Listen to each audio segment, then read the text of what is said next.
අපි දෙවියන් වහන්සේගේ වචනය වෙතට ගමන් කරමු මේ උදෑසන. මගේ මාතෘකාව තමයි මේ පසුබට වීම තුල ඇති විපාකය. right?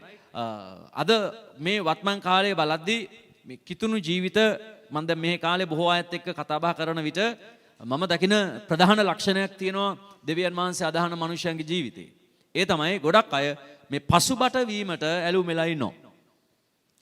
දෙවියන් වහන්සේගේ වචනය තුලින් ඈත් වීමට තමන්ගේ ඇදහිල්ල තුලින් ඈත් වෙන කාලයක්. මම කියන්නේ හැමෝම නෙවෙයි.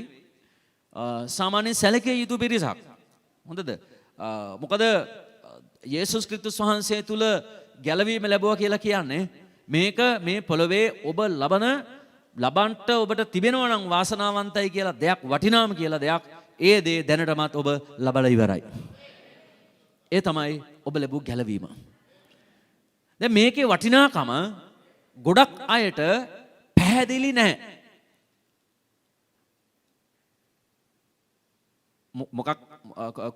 කුමක වටිනාකමක්ද පැහැදිලි නැත්තේ? ගැලවීමේ වටිනාකම. තමන් ගැලවීම ලැබුවා කියන්නේ කුමක්ද? ඒක දන්නවා. බෞතිස්ම පාඩම් වල අපි හොඳට උගන්වනවා. මේ ගැලවීමේ වටිනාකම මොකක්ද? ඒකත් එක්ක ඔබට තිබෙන වරප්‍රසාද මොනවද? මේ ආත්මික ලෝකයේ ආත්මික තලයේ සදාකාලිකත්වයේ සදාකාලික ජීවනය ගැන අපි ගොඩාක් මේ පොත්වල උගන්වනවා. හැබැයි ඒක ඉගෙනගෙන කාලයක් ගත වුණාට පස්සේ මේ ලෞකිකකරණය එහෙම නැත්නම් මේ සමාජකරණයත් එක්ක මේ අපේ සංස්කෘතිකමය සන්දර්භයත් එක්කම ගොඩාක් අයට සිදුවෙන දෙයක් තමයි මේ ඇදහිල්ල පවත්වාගෙන යන්න අසීරුතාවයන් අමාරුතාවයන් නැති වෙනවා. මේ වත්මන් සමාජයත් එක්ක අරගත්තාම විශේෂයෙන් නොයෙකුත් ආකාර ගැටලු, ආර්ථිකමය ප්‍රශ්න, ඒ වගේම තමන්ගේ ආශාවන් ඉටු කර ගැනීමට මිනිසයන්ගේ ඇතුළාන්තරය ඇති පෙළඹවීම, මෙන්න මේ වගේ දේවල් නිසා මිනිස්සු ඇදහිල්ල තුල පසුබටකමට පත්වෙන්නා වූ වාතාවරණයක් වර්තමාන කාලයේ ඇති වෙලා තිබෙනවා. ඒ නිසා අර දැන් ගැලවීමට එන කාලේ තිබුණා වූ උනන්දුව, ඒ චොලිතකම සමහර වෙලාවට දෙවියන් වහන්සේ ඇති කළ ඒ මුල් හාස්කම් පවා යක්ෂයා මිනිස්සුගේ ජීවිතවලින් උදුරගෙන තියෙනවා, හොරකම් කරලා තියෙනවා. අපි මේ අවුරුද්ද අවසානයේට ගමන් කරමින් ඉන්නවා. දන්නවද කාලවල් අපිට දෙවියන් වහන්සේ ලබා දීලා තියෙනවා. නමුත් දවසක අපි කාලෙන් එළියට යනවා. ඒ කියන්නේ අපි සදාකාලික වෙනවා. දැන් මේ පොළවේ ජීවත් වෙන තුරු, අපි ඉරයට සිටින තුරු අපි මේ ටයිම් ලයින් එකට අන්තර්ගතයි. ඒ කියන්නේ අපි කාලයන් සමග සැරිසරනවා. නමුත් අපි දන්නවා දෙවියන් වහන්සේ කාලයට අයිති නැහැ. උන්වහන්සේ කාලයට පිටින් ක්‍රියා කරන කෙනෙක්. ඒ කියන්නේ උන්වහන්සේ සදාකාලිකයි. අන්න ඒ සදාකාලිකත්වයට ඔබව මාව රැගෙන යන්න තමයි යේසුස් වහන්සේ මේ වගේ කාලයක මුළු ලෝකය කතා කරනවා. ඇවිත් උන්වහන්සේගේ ඉපදීම සිදු වෙලා ඊට පස්සේ උන්වහන්සේ කුරුසේ පූජාව කරන කොටගෙන මේ කාලයත් සමග දෝලණය වෙන අපිව එකෙන් එළියට අරගෙන සදා කාලයට ඇතුල් කරන්න උන්වහන්සේ මාර්ගය හැදුවා. මේක ඊටා නරක දෙයක්. ඔබ දන්නවද සුභ ආරංචිය කියන්නේ ඔබේ ජීවිතය පරිවර්තනය කරන, ඔබේ මාවත සම්පූර්ණම වෙනස් කරන පුදුමාකාර ආශිර්වාදයකට රැගෙන යන අනර්ග පණිවිඩයක් සුභ ආරංචිය. නමුත් මේ සුභ ආරංචිය ඇසූ මිනිස්සු එහි ඇත්තා වූ වටිනාකම් ගැන, එහි ඇත්තා වූ ඒ උතුම්කම ගැන මනසෙන් පැත්තකට දානවා. හේතුව මේ ලෞකික කරණයත් එක්ක. ඒ කියන්නේ මුදල් වලට තියෙන ලැබියාව, ඒ වලට තියෙන ආශාව, ඒ වගේම තමන්ගේ දේවල් ඉටු කර ගැනීමට තිබෙනා වූ තත්වයන් නිසා අර ගැලවීමේ උතුම්කම, වටිනාකම එච්චර ඔළුවට එන්නේ නැහැ. දෙවියන් වහන්සේ ගැන ඔළුවට එන්නේ නැහැ. හේතුව මේ සමාජයේ දේවල් වලට ඇස කන යොමු වීම හරහා තමන්ගේ මනස ලෞකිකකරණයට පත් වෙනවා. මේ ලෝකය දෙවියන් වහන්සේ දීලා තියෙන්නේ භුක්ති විඳින්න කිසි ප්‍රශ්නයක් නැහැ. හැබැයි ඒ හැම දෙයක්ම දේව වචනට එකඟ විය යුතු වෙනවා. කී දෙනෙක් ආමෙන් කියන්න යනවා? දෙවියන් වහන්සේ ලෝකේ මවලා අර ඔබ දන්නවා ආදම් ඒවා මවලා ඒගොල්ලන්ට කිව්වා මේ උයන ඕන ගහකින් කාලා නියමට ඉන්න. හැබැයි එකක් තියෙන එක කරන්න එපා, එකෙන් කන්න එපා කියලා. හැබැයි තව කොච්චර ගස් තිබුණාද? ඒ දන් උයන මම දැක්කේ නෑ. මම හිතන්නේ ඔබ දැකලත් නැතුව ඇති කියලා. හරිද? සමහරු කියන ඒ දඟු වෙන අහවල් තැන තියෙනවා කියලා. නමුත් අපි දන්නා නෝවාගේ ජල ගැලවීමෙන් පස්සේ මේ ලෝකයේ තිබුණු ලෝකේ නෙවෙයි ඒක ගොඩක් පරිවර්තනය වුණා. රයිට්? කෙලස හොවේවා. දැන් මේ උයනේ දෙවියන් වහන්සේ ඔවුන්ට අවශ්‍ය කරන සියලු දේ ලැබුවා. මම හිතන්නේ අපි උදාහරණයක් වශයෙන් ගත්තොත් ගස් 99ක් ඔවුන්ට භුක්ති විඳින අවස්ථාව දෙවුණා එකකින් කන්න එපා කියලා කිව්වා. ඔබට පැහැදිලිද? දෙවියන් වහන්සේ මිනිස්යාට කොච්චර අවස්ථාව දෙනවද? අපි ප්‍රතිශතයක් හැටියට ගත්තොත් 99ක් ගස් වලින් ඔවුන්ට කන්න පුළුවන්. දෙවියන් වහන්සේ එකක් පෙන්නලා කිව්වා මේකෙන් කන්න එපා. නමුත් යක්ෂණික පෙළඹීම මත අනිත් සියලු ගස් වලින් කනවට වඩා එපා කියපු ගහෙන් කෑමට ඔහු හුරු වුණා. නැත්නම් ඒකට යොමු වුණා. මෙන්න මේ පෙළඹවීම මේ වත්මන් සමාජය තුල තිබෙනවා. දෙවියන් වහන්සේ කිව්වේ එකෙන් කන්න එපා අනිත් සියලු දේවල් වලට. නමුත් මනුෂ්‍යව පෙළඹෙවා යක්ෂය ඇවිල්ලා නෑ ඔය එකෙන් කන්න ඔය දෙයියෝ වෙන්නේ එතකොටයි. ඉතින් ඔහු එවිටත් දෙවියන් වහන්සේගේ ස්වරූපය හා සමානත්වයේ තුල ආදම්සා ඒවා හිටියා. හැබැයි යක්ෂයා කිව්වා ඔබ මේකෙන් කෑවොත් තමයි මේ தත්වෙට එන්න යන්නේ කියලා. ඒ නිසා ඔවුන්ට වැරදුණු තැන ඔවුන්ගේ ආධිපත්‍යය ගැන ඔවුන් ලබා තිබෙන්නා වූ මහිමය ගැන ඔවුන් අවබෝධයෙන් හිටියේ නැහැ. ඔවුන් හිතුවා මේකෙන් කෑවොත් අපට ඒක ලැබෙයි කියලා. නමුත් ඔවුන් එකෙන් කන්න පෙරම ඔවුන්ට දෙවියන් වහන්සේගේ ස්වරූපයේ සමානත්වයේ තිබුණා. ආමේන්. ඒ නිසා දැන් අද වත්මන් කිතුණුවා ආශිර්වාද පසුපස හඹා යාමක ඉන්නෝ. මුදල් පසුපස හඹා යාමක ඉන්නෝ.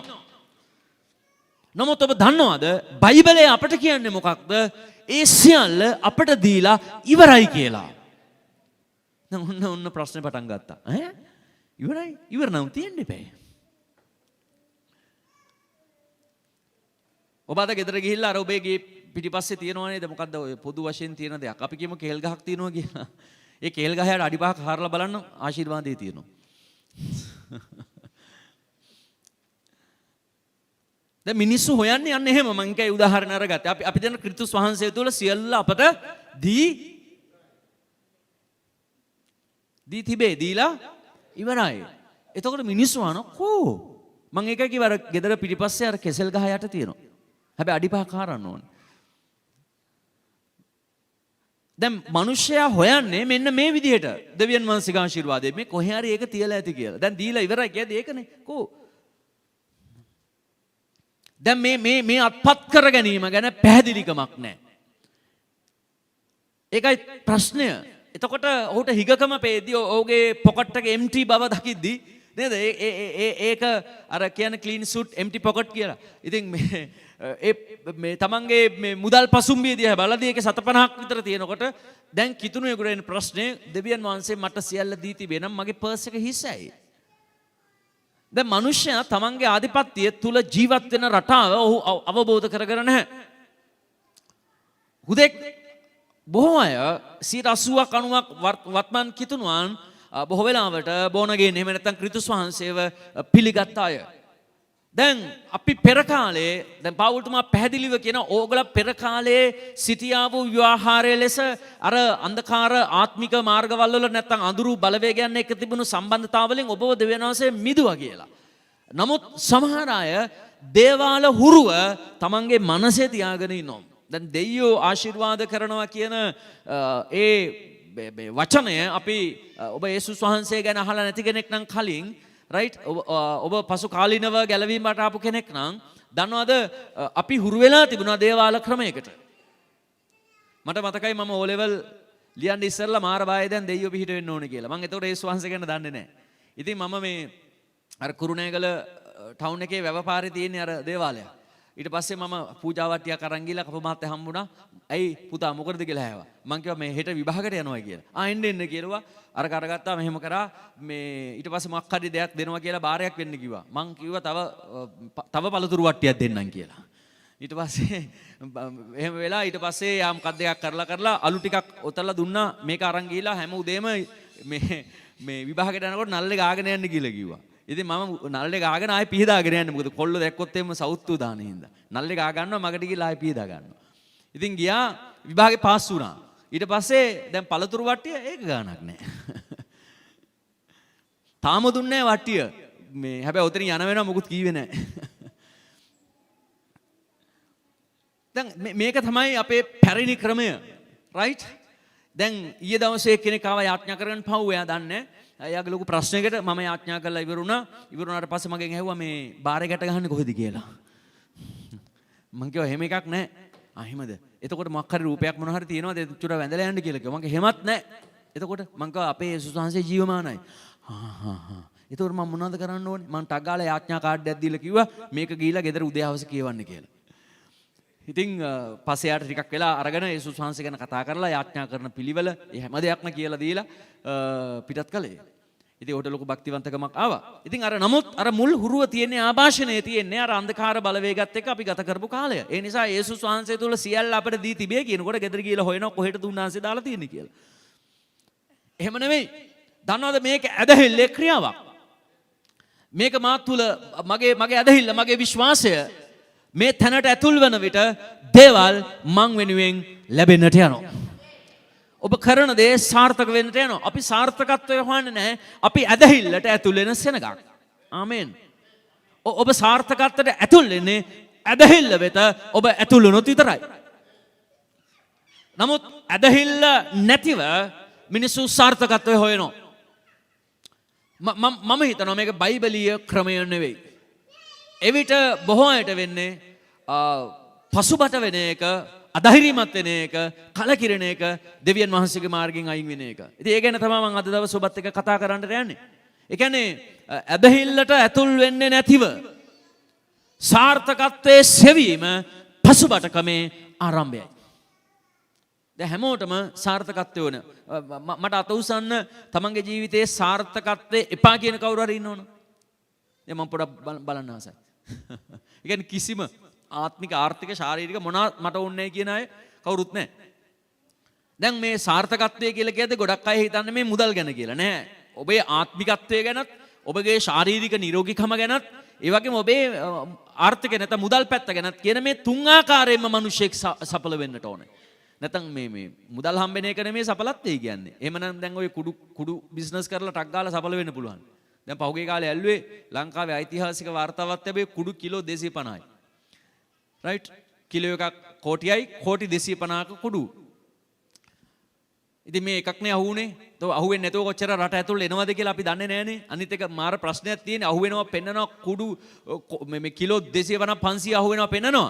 හැබැයි ඊට පස්සේ වෙන්නේ මොනවද කියලා දන්නේ නැහැ. හරි පැහැදිලිව මේ මාධ්‍ය හරහා අපිට පෙන්වුවා නම් ඔය අල්ලගන්න කුඩු ටිකට අවසානයේ වෙන්නේ මොකද්ද කියලාත් අපේ ඇස් දෙකට දකින්න තිබ්බනම් අපිට සැනසීමක් තියෙනවා. අපිට ප්‍රශ්නේ ගම්වල හැම තැනම මත් කුඩු.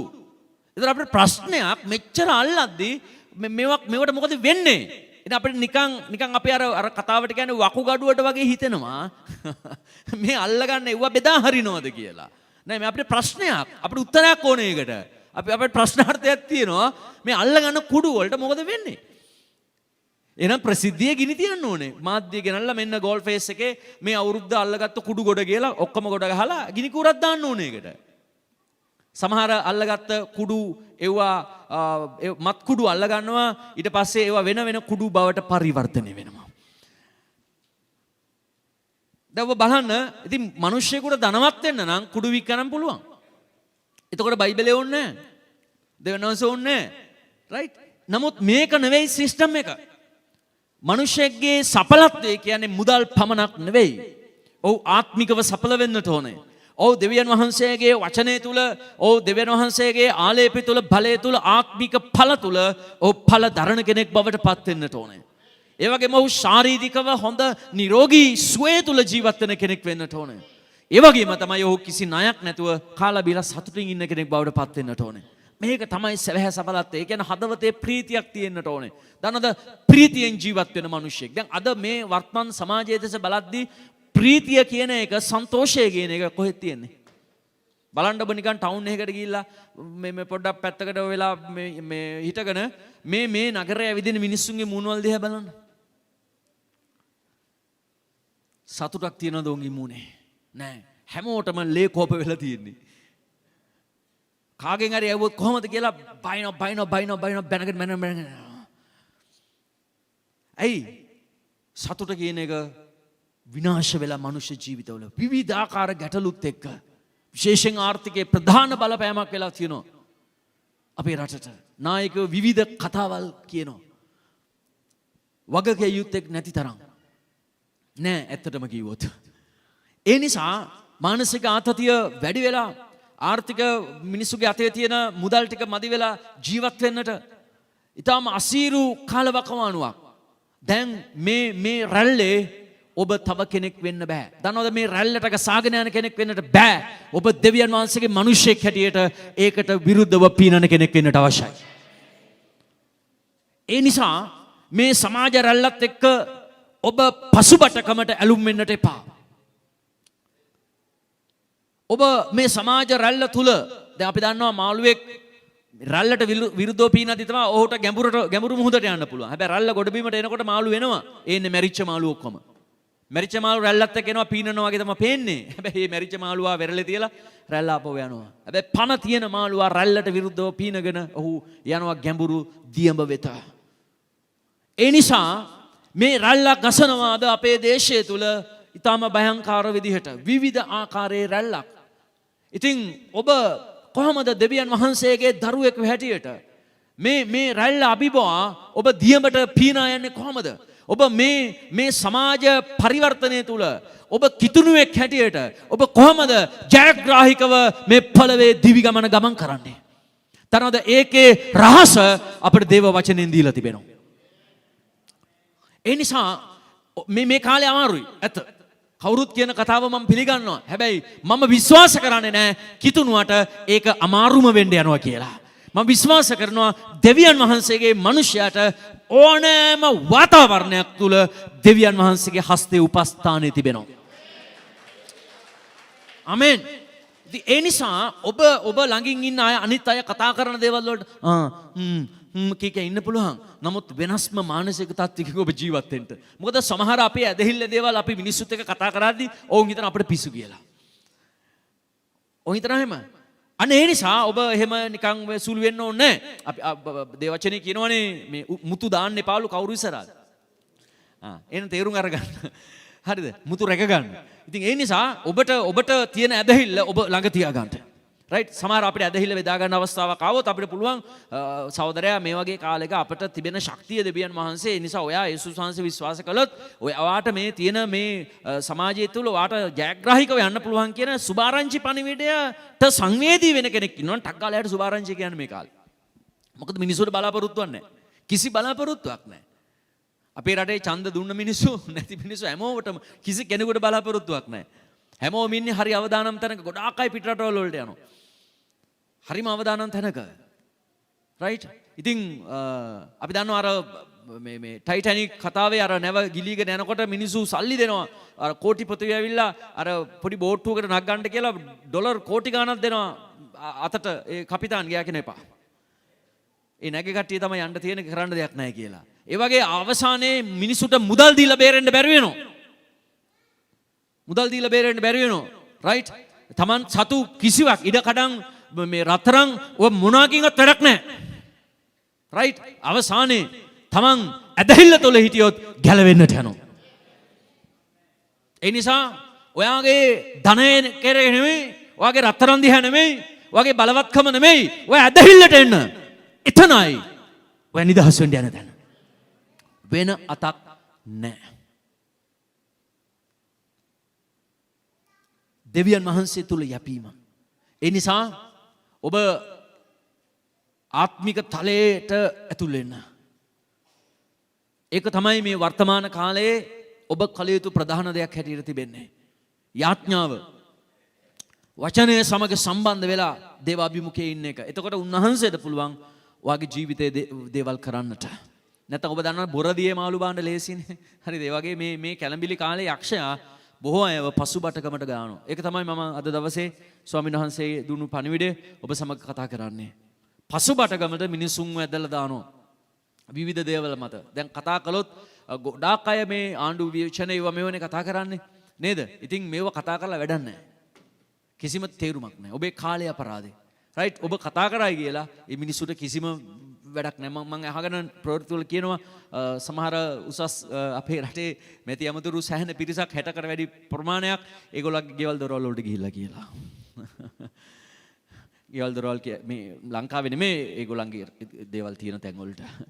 ඉතින් මේ මිනිස්සෝ ඒ නිසා මේ දේවල් කතා බහ කිරීමෙන් ඔවුන්ට ඔවුන්ගෙන් කිසිම සෙතක් මිනිස්සෙකුට වෙන්නේ නැහැ. ඒ නිසා ඔබ දෙවියන් වහන්සේගේ දරුවෙක් හැටියට මේ වර්තමාන කාලයේ ඔබ කිසිවෙකු විවේචනාත්මක තලයට දාන්නේ නැතුව හොඳම දේ අපි ඇදහිල්ල වෙතට ඇතුල් වෙන එකයි. ඇදහිල්ල තුළ මුල් අදින එකයි. එතන තමයි අපිට ජීවනය තිබෙන ස්ථානය. අපි කවුරුත් හිතන්නට ඕනේ අපි මේ ලෝකේ සදාකාලිකව ඉන්නට ඇවිල්ලා නැහැ. නේද? බයිබලයේ කියනවා ගීතාවලිය 90 මං හිතන්නේ කියනවා දැන් පෙරලන්න ඕනේ නේද? අපේ ජීවිතයේ දවස් අවුරුදු 70ක් ශක්තියක් නම් 80ක්. ඒ වගේ මේ මොකද්ද ගොඩක් කාලය වෙහෙසා දුකමයි අපි වහම ඉගිල්ලා යනවා. අන්න ඒ නිසා ඔබට දෙවියන් වහන්සේ ලබා දුන්න ඇදහිල්ලත් එක්ක ශක්තිමත් වෙන්නට අවශ්‍යයි. ඉතින් අද මං ටිකක් ඉස්සරහට යන්නම්. ගොඩක් අය ඒ නිසා මේ වත්මන් සමාජ රැල්ලත් එක්කම පෙළඹිලා තිබෙනවා මේ පසුබටකමට දෙවියන් වහන්සේගෙන් ඈත්වීමට. දැන් විශේෂයෙන් මේ ලොක්ඩවුන් එක කොවිඩ් කාලය මම හිතන්නේ 2020 මේ මාර්තු මාසෙන් ආරම්භ වුණා. දැන් අවුරුදු දෙකකට ආසන්න කාලයක් මේ කොවිඩ් සමග වාසය වෙලා තියෙන මිනිසුන්ට නේද? අර කවුද පපුවේ දාගෙන තිබ්බල මරුවා සමග වාසය කියලා. ඒ වගේ දැන් ටැටු එකක් දානවා නම් ගහන්න ඕන කොවිඩ් සමග වාසය කියලා. ඉතින් මේ මිනිස්සු ඒකෙන් ඇවිල්ලා තියෙනවා. ඒ නිසා අපිට පෙරමෙන් අපේ දැන් කිතුණුවන් නැත අපි සභාවක් අරගත්තත් අපේ සභාවය ආව මුණ ගැසෙන්න දේව මහල් වලට සම්බන්ධ වෙන්න සහභාගී වෙන්න පෙරමෙන් අවස්ථාවක් නැහැ. සෛල පවත්වන්න අපේ සෛල රැස්වීම් පවත්වන්න ඒ වගේම මේ පොත් උගන්වන්න නේද අපි ලස්සන පොත් සෙට් එකක් කරගෙන ආවා. ඉතින් මේවා තුල ධෛර්යමත් කරන්න අපිට ගොඩක් කාලය තිබුණේ නැහැ. කාලය තිබුණා කරන්න බැරි වුණා. මොකද ලොක්ඩවුන් නිසා. නමුත් ඔබට තිබෙන වචනයත් එක්ක ඔබ දැනුවත් වූ වචනයත් එක්ක ඔබ සන්නද්ධව ඉන්න එක දෙවියන් වහන්සේ බලාපොරොත්තු වෙනවා.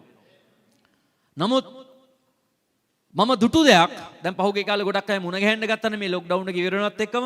නමුත් සමහරු බොහෝ ඈත් වෙලා දෙවියන් වහන්සේගේ මාර්ගයෙන්. ඒක හරිම ශෝකජනකයි. තමන්ගේ ජීවිතයේ දෙවියන් වහන්සේ කළා වූ දේවල් ඔක්කොම අමතක කරලා සමහරු අහන්න පෙළඹිලා මොනවද දෙවියන් වහන්සේ අපිට කළේ? මොනවද කරේ? මම අහන්න කැමති ඇයි ආවේ සභාවට මුල් කාලේ කියලා. ඇයි ඔබ ආවේ? දෙවියන් වහන්සේ මොකුත් නොකරන් මොන හේකට මෙතෙන්ට ආවේ? මෙතන මොකක් හරි කිරි පැකට් බෙදුවද පිටිපස්සේ? චොක්ලට් බෙදුවද? ඒව ගන්න දාවේ නැහැ. ඔබ යේසුස් ක්‍රිස්තුස් වහන්සේ ඔබේ ජීවිතේට යම් අත්දැකීමක් දුන්නා නොවේද? ඔබ ඒ නිසා යේසුස් වහන්සේව පිළිගත්තා නොවේද?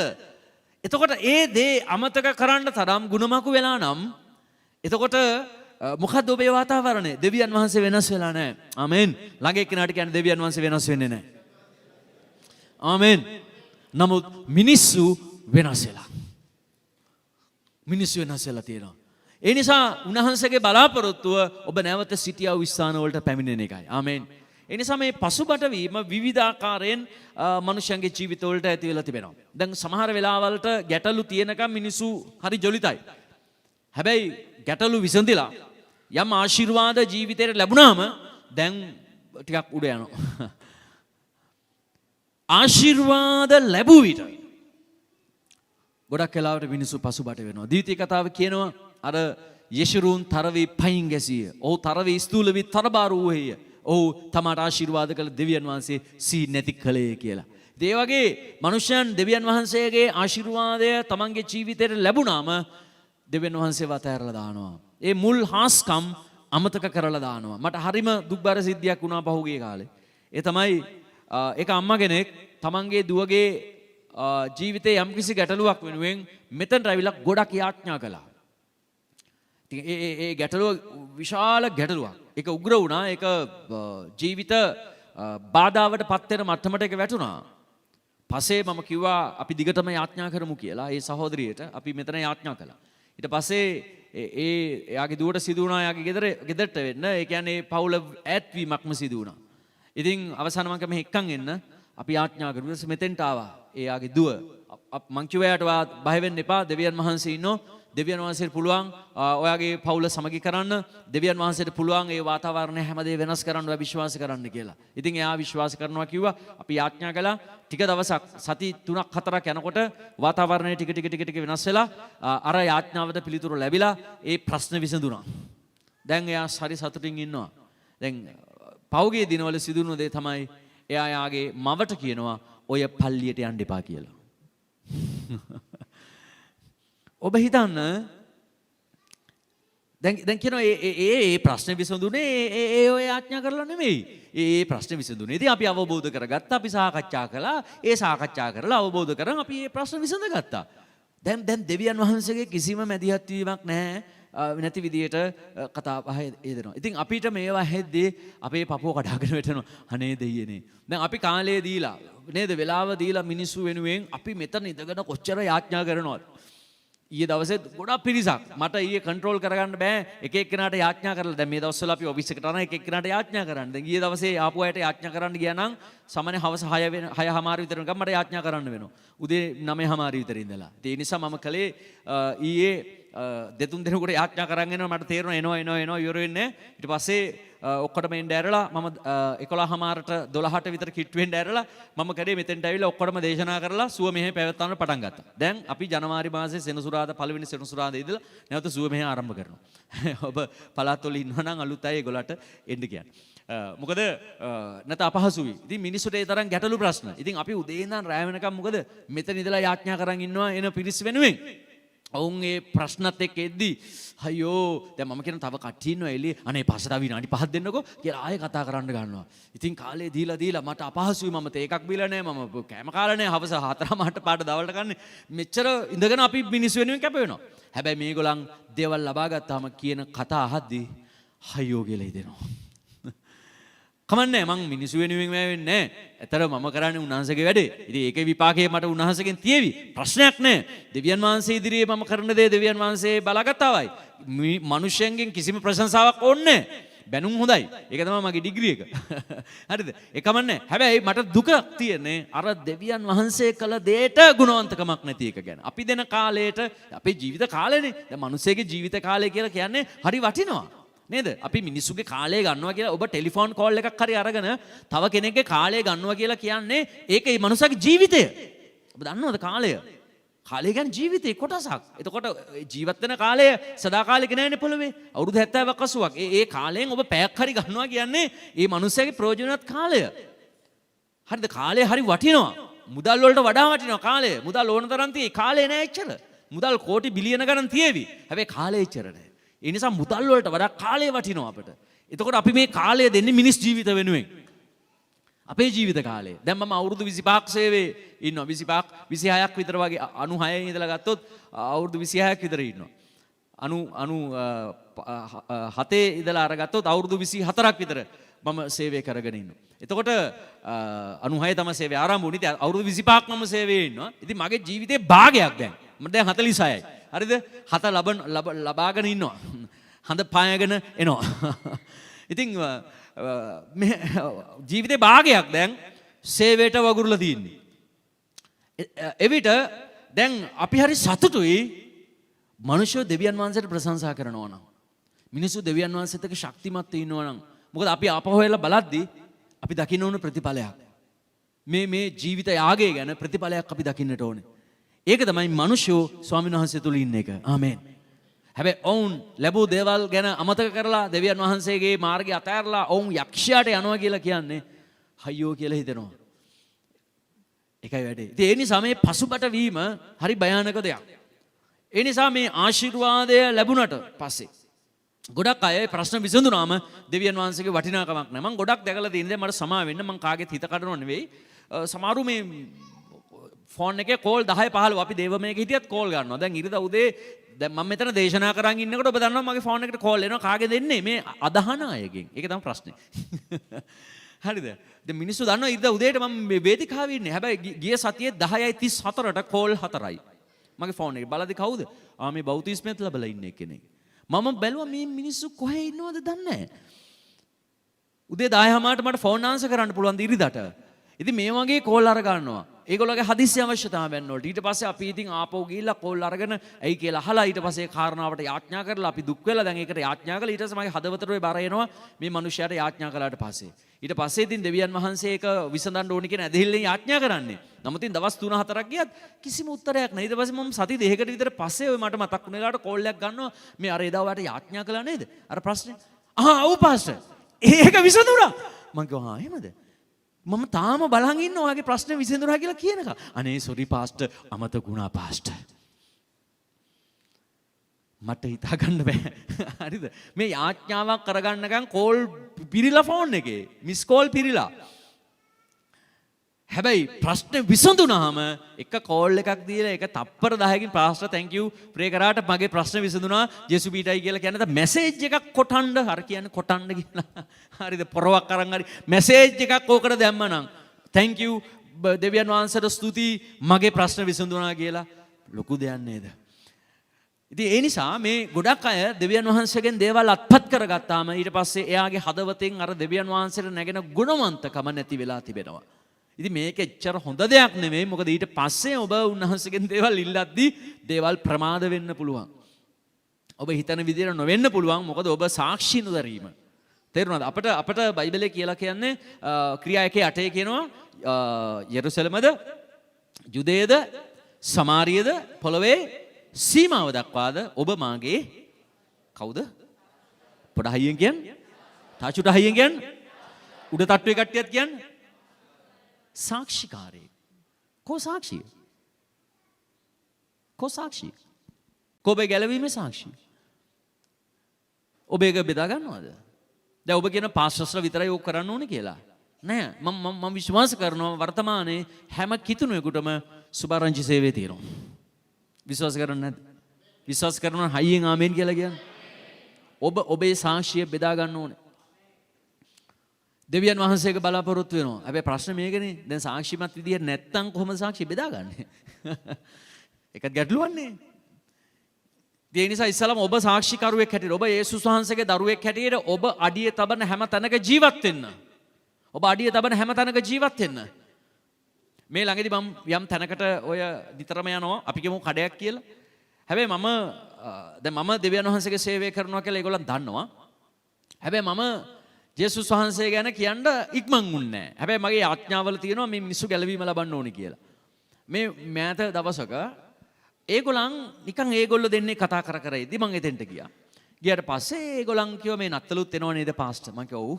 ඇත පාස්ටර් මොකක්ද මේ දැන් පාස්ටර්ස්ලා කියන දේ මොකක්ද? දැන් පාස්ටර් එතකොට අර දැන් අර මේ රූප එහෙම තියලා තියෙන පල්ලි වල මොනවද කියන්නේ? පාස්ටර් අපිට පොඩ්ඩක් විස්තර කරන්නකෝ මේකේ වෙනස කිව්වා. වාව් නියම අවස්ථාව. ඉතින් මම පැයක් විස්තර කළා ඒක.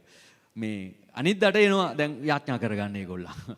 ඉතින් මේ දැන් දිනෙත් බුක් කරගෙන තියෙන්නේ මේ ලබන ගිය සතියේ ලබන අඟහරුවාදට දැන් ගිය අඟහරුවාදා එන්න මම එන්න එපා වෙඩින් එකක් තියෙනවා කියලා. එහෙනම් අපි ලබන අඟහරුවාදට මම අනිවාර්යෙන් එන්න කියලා. දැන් ලෑස්ති පිටේ ඉන්නවා එන්න යාඥා කරගන්න ඕනේ අපිට පල්ලිය බලන්නට ඕනේ අපි තව තවත් මේ යේසුස් වහන්සේ ගැන දැනගන්න ඕනේ කියලා. දන්නවද මම ඒ සමාජයට ගිහිල්ලා නිකන් පිස්සු නටන්න ගත්තා නම් කවදාවත් ඒගොල්ලෝ ඕක අහන්න යන්නේ නැහැ. මම සාක්ෂිමත් විදියට ඔවුන් සමග සිටියා. ඒක මම යේසුස් වහන්සේ ගැන කතා කරන්න ගියේ නැහැ. හැබැයි මම දේවගේ තිවරෙක් මගේ අනන්‍යතාවය උන් දැනගෙන හිටියා. මම එතනින් එහාට මේ පණිවිඩේශය කරේ නැහැ. මම පාඩු හිටියා. හැබැයි කාලය ගියා. ගොඩක් කල් මම ඒගොල්ලෝ අඳුරනවා. ඉතින් මේ මෑතක ඔවුන්ම අහන්න ගත්තා මොකක්ද මේ උන් කතෝලික ක්‍රිස්තියානි දන්නේ නැහැ. මේ රූප නමස්කාර කරන අය පාස්ටර්ස්ලාගේ අතර මේ ෆාදර්ලා. ඒක තමයි ඉස්සෙල්ලා ෆාදර්යි පාස්ටර්යි අතර වෙනස මොකක්ද කියලා. ඉතින් ඔතනින් තමයි ආරම්භ වුණේ. රයිට්. ඉතින් මම ඒගොල්ලත් එක්ක යේසුස් වහන්සේගේ සුභාරංචිය කතා කරාට පස්සේ අයියෝ ඇයි මෙච්චර කල් අපිට කිව්වේ නැත්තේ? මං කියනවා ඉතින් ඒක කියන අවස්ථාවක් ආවේ නැහනේ. ඒක තමයි අපරාධي අප තව ටිකක් කලින් දැනගන්න තිබ්බනේ. අපි අනිවාර්යයෙන්ම එනවා ඉක්මනටම අහගන්න කියලා. ඉතින් ඔබ සාක්ෂිමත් වීම ඒත් එක්කම සාක්ෂිය බෙදා ගැනීම. හැමෝම කියන්නේ සාක්ෂිමත් වීම සාක්ෂිය බෙදා ගැනීම. මේක දෙකක් හොඳට මතක තියාගන්න. මේක දෙකක්. ඔබ සාක්ෂිය බෙදා ගන්නට පෙර ඔබ සාක්ෂිමත් වෙන්නට අවශ්‍යයි. ඔබට සාක්ෂිමත් භාවය නැතුව එපා සාක්ෂි බෙදා ගන්න. එහෙම වුණොත් වැරදි යේසුස් වහන්සේ කෙනෙක් තමයි ඔවුන්ගේ මනසට යන්නේ. මට මතකයි දැන් අවුරුදු ගානකට ඉස්සෙල්ලා අපේ සුව කිරීමේ මෙහෙට එක්කෙනෙක් ආවා. අලව්ව ප්‍රදේශයේ ටිකක් කෝටිපති ව්‍යාපාරිකයෙක්. ඔහුට පෙට්‍රල් ෂෙඩ් එකක් තියෙනවා. අලව්වේ අර කොළඹ පාර අයිනේ තියෙන පෙට්‍රල් ෂෙඩ් එක ඔහුගේ. නමුත් ඔහු ඒක විකුණලා ඔහු මිලියන කීයට විකුණලා ඔහුට ඉතුරු මුදල් ලැබෙන්නේ නැහැ. ඉතින් ඒක ගණ්ඩම වැහැල්ලු කවුද කියලා මෙතන ඇවිල්ලා යාඥා කරගන්න මේ මුදල් ලැබෙයි කියලා. ඉතින් මෙතන ආවා. මම දන්නේ කවුද කෙනෙක් අර පිටිපස්සට වෙලා මේ රැවුල වවලා කණ්ණාඩි දාලා ටිකක් අවුරුදු 55ක 60ක ටිකක් ගැඹුරු පෙනුමක් තියෙන පුද්ගලයෙක් කොහොම බලාගෙන හිටියා. අපි නමස්කාර කරන වෙලාවෙත් ඔහු ඔහොම බලන් හිටියා. දේශනා වෙලාවෙත් ඔහොම බලාගෙන හිටියා. ඉවර වෙලත් ඔහොම බලාගෙන හිටියා.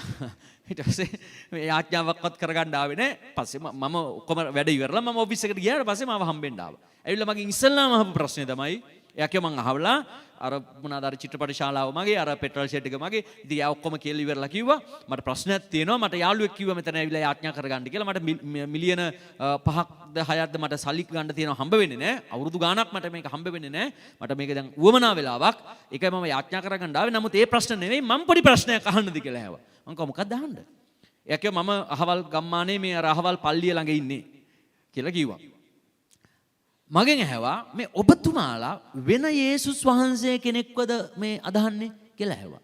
මම කිව්වා නෑ. ඒතර අර අරගොල්ලෝ අදහන යේසුමද? මම කිව්වා ඔව්. වෙන්න බෑනේ. ඒ අපේ ගේ තියෙන මේ පල්ලිය ගාව. ඒගොල්ලෝ මංගල්ලේ පවතලා ඌරා මරලා අරක්කු බෝතල් කඩලා විස්කි බ්‍රැන්ඩි කඩලා මංගල්ලේ පවතලා බීලා නටලා ගහගෙන ලේ පෙරාගෙන පොලිසියට යනවා. අපි බලාගෙන ඉන්නවා. අපි අපේ හදවත මොකද්ද වෙනවා මුන්ගේ ආගම මොන ආගමක්ද කියලා. ඔය ජේසුස් වහන්සේගේ ආගම මට එපා වෙලා තිබ්බේ. හැබැයි මෙතන ඇවිල්ලා මම ආපු වෙලාවෙ ඉඳලා මං බලන් හිටියා. මට සමා වෙන්න මං ඔබතුමාලගේ ආගමික කතාව මොනවත් කරේ නැහැ. මං බලාගෙන ඉන්න එක විතරයි කරේ. මේ විනාශ නෙමේක කියලා කිව්වා. ඒකයි මං කිව්වේ සාක්ෂිමත් වෙන්නේ නැතුව සාක්ෂි දරන්න යන්න එපා කියලා. රයිට්? අංක 1 ඔබ සාක්ෂිමත් වෙන්නට ඕනේ. ඔබ සාක්ෂිය බෙදාගන්න. දැන් මේක මේ දේව සේවකයන්ට දෙයක් නෙමෙයි. දැන් බලන්න අපිට සුභාරංචි මෙහෙවල් මේ දවස්වල පවත්වන්න බෑ. දැන් අපි අවසානයේ 2019 නේද? අපි සුභාරංචි රැස්වීම පැවැත්වුවේ 2019. අපි 20 පැවැත්වුවේ නැහැ, 21 පැවැත්වුවේ නැහැ, සුව මෙහෙයන්නේ. එතකොට මේ සකල ජාතීන් ගෝලයන් කරපල්ලාය කියලා දුන්නු මහා ආඥාව දැන් කොවිඩ් හින්දා නතර වෙන්න ඕනද? නැහැ.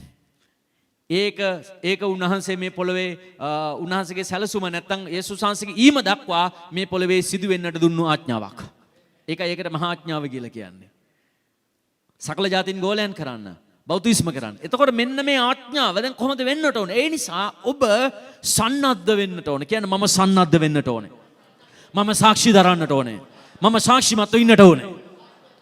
ඒ නිසා ඔබේ සාක්ෂිය ප්‍රබලයි. ඒ නිසා මේ කාලේ මිනිස්සු ගොඩක් පීඩාවට පත් වෙලා යන යුගයක ඔබ බලාපොරොත්තුවක් නැති යුගයක ඔබ ජේසුස් වහන්සේ නැමැති බලාපොරොත්තුව ඔවුන්ට දෙන්න. දැන් ඒක කරන්න ඉස්සරලා ඔබ ශක්තිමත් වෙන්නට ඕනේ. දැන් ඔබ පසුබට වෙලා නම් එයා අනිත් පැත්තේ එක්කෙනා කියනකොට පා වෙලා තියෙන්නේ මේ රටේ ඉඳලා බලන්නකො ඔක්කොම විනාශයි. දැන් අනේ මන් දන්නේ නැහැ කියද ඔබත් මේ පැත්තේ ඒක නේන්නම් කිව්වත් ඉවරයි. ඔබ උන්ට බලාපොරොත්තුවක් ගේන්නට ඕන නැහැ. අපට විකල්පයක් තියෙනවා. ආණ්ඩුව අප ගැන සලකන්නේ නැති වෙන්න පුළුවන්. ඔබ ඡන්දෙ දුන්න නායකයන් ඔබ අතහැරලා දාන්න පුළුවන්. නමුත් අපව සදාකාලිකව අත්නාරින එක දෙවි කෙනෙක් සිටිනවා. ඒ පණිවිඩය ඔබ කතා කරන්න. ඒකට ඔබ ධෛර්යමත් වෙලා ඉන්නට ඕනේ. ඒ නිසා මේ සමාජයේ ගොඩක් අය අද පසුබටකමට පත් වෙන තව ස්ථානයක් තමයි මම කලින් කතා කළ ආශිර්වාද වැඩි වුණාම මිනිස්සු පසුබට වෙනවා. ඒ කියන්නේ දෙවියන් වහන්සේ දේවල් කළාට පස්සේ දෙවියන් වහන්සේ හොයන්නේ නැහැ. දෙවෙනි කාරණාව තමයි නොහැදිලිකාර ඇසුර. ඒ කියන්නේ අදහන් නැති මිනිසයන් එක්ක ඔබ වැඩිපුර ආශ්‍රයයට යන විට ඔවුන්ගෙන් ඔබට දේවල් ආලේප පැමිණෙනවා. ඒ නිසා ඔබ දැනගන්න ඉන්නට ඕනේ නොහැදිලි අයත් එක්ක ඔබ ආශ්‍රය කරන විට කතා බහ කරන විට ඔබ ඔබගේ සීමාවන් තුල ඉඳගෙන කටයුතු කරන්න. මේකෙන් කියන්නේ නැහැ ඔබ නොහැදිලි කාර නැත්තම් දෙවියන් වහන්සේ අදහන්නේ නැති අය අතෑරලා දාන්න කියලා ඔබට කියන්නේ නැහැ. එවනම් අපි මේ ලෝකෙන් යන්න ඕනේ. ඔබ කඩේට ගියත් ඉන්නේ එතන මේ Hindu මිනිහෙක් වෙන්න පුළුවන්. නේද? ඉතින් යාර දේව රූප ගොඩවකට පහන් තියාගෙන එතන ඉන්නවා. ඉතින් ඔබට කියන්න බෑ අයියෝ මං තමුසේගේ කඩෙන් බඩු ගන්න හැලෝ කියලා. ඒතකොට ඔබට ක්‍රිස්තියානි කඩයක් හොයාගන්න බැරි වෙයි. ඒ නිසා නොහැදිලි කාර්යයන් එක්ක ඔබ ආශ්‍රය කරන්න ප්‍රශ්නයක් නැහැ. හැබැයි ඔවුන්ගේ ආభాෂණය ඔබ ලබන්න එපා. ඔබේ ආభాෂණය ඔවුන්ට sannivedanaya කරන්න. ඒක තමයි ප්‍රධානම දේ. ඒ නිසා මේ නොහැදිලිකාර මිතුරන් ඇසුර අද ගොඩක් මේ විශේෂයෙන් තරුණ පරම්පරාවට මේක ගැටලුවක්. ගොඩක් අයට යාළුවෝ ඉන්නේ කිතුණු යාළුවෝ නෙවෙයි. අද මේ සමාජයේ බැලුවොත් අවුරුදු 15ට වැඩි ගොඩක් ළමයි පිරිමි ළමයි තූල් තියා ගන්නවා මේ කට ඇතුලේ. දෙමාපිය පොඩ්ඩක් බලන්න ඔබේ දරුවා නැති වෙලාවට කාමරයට ගිහිල්ලා හරිද?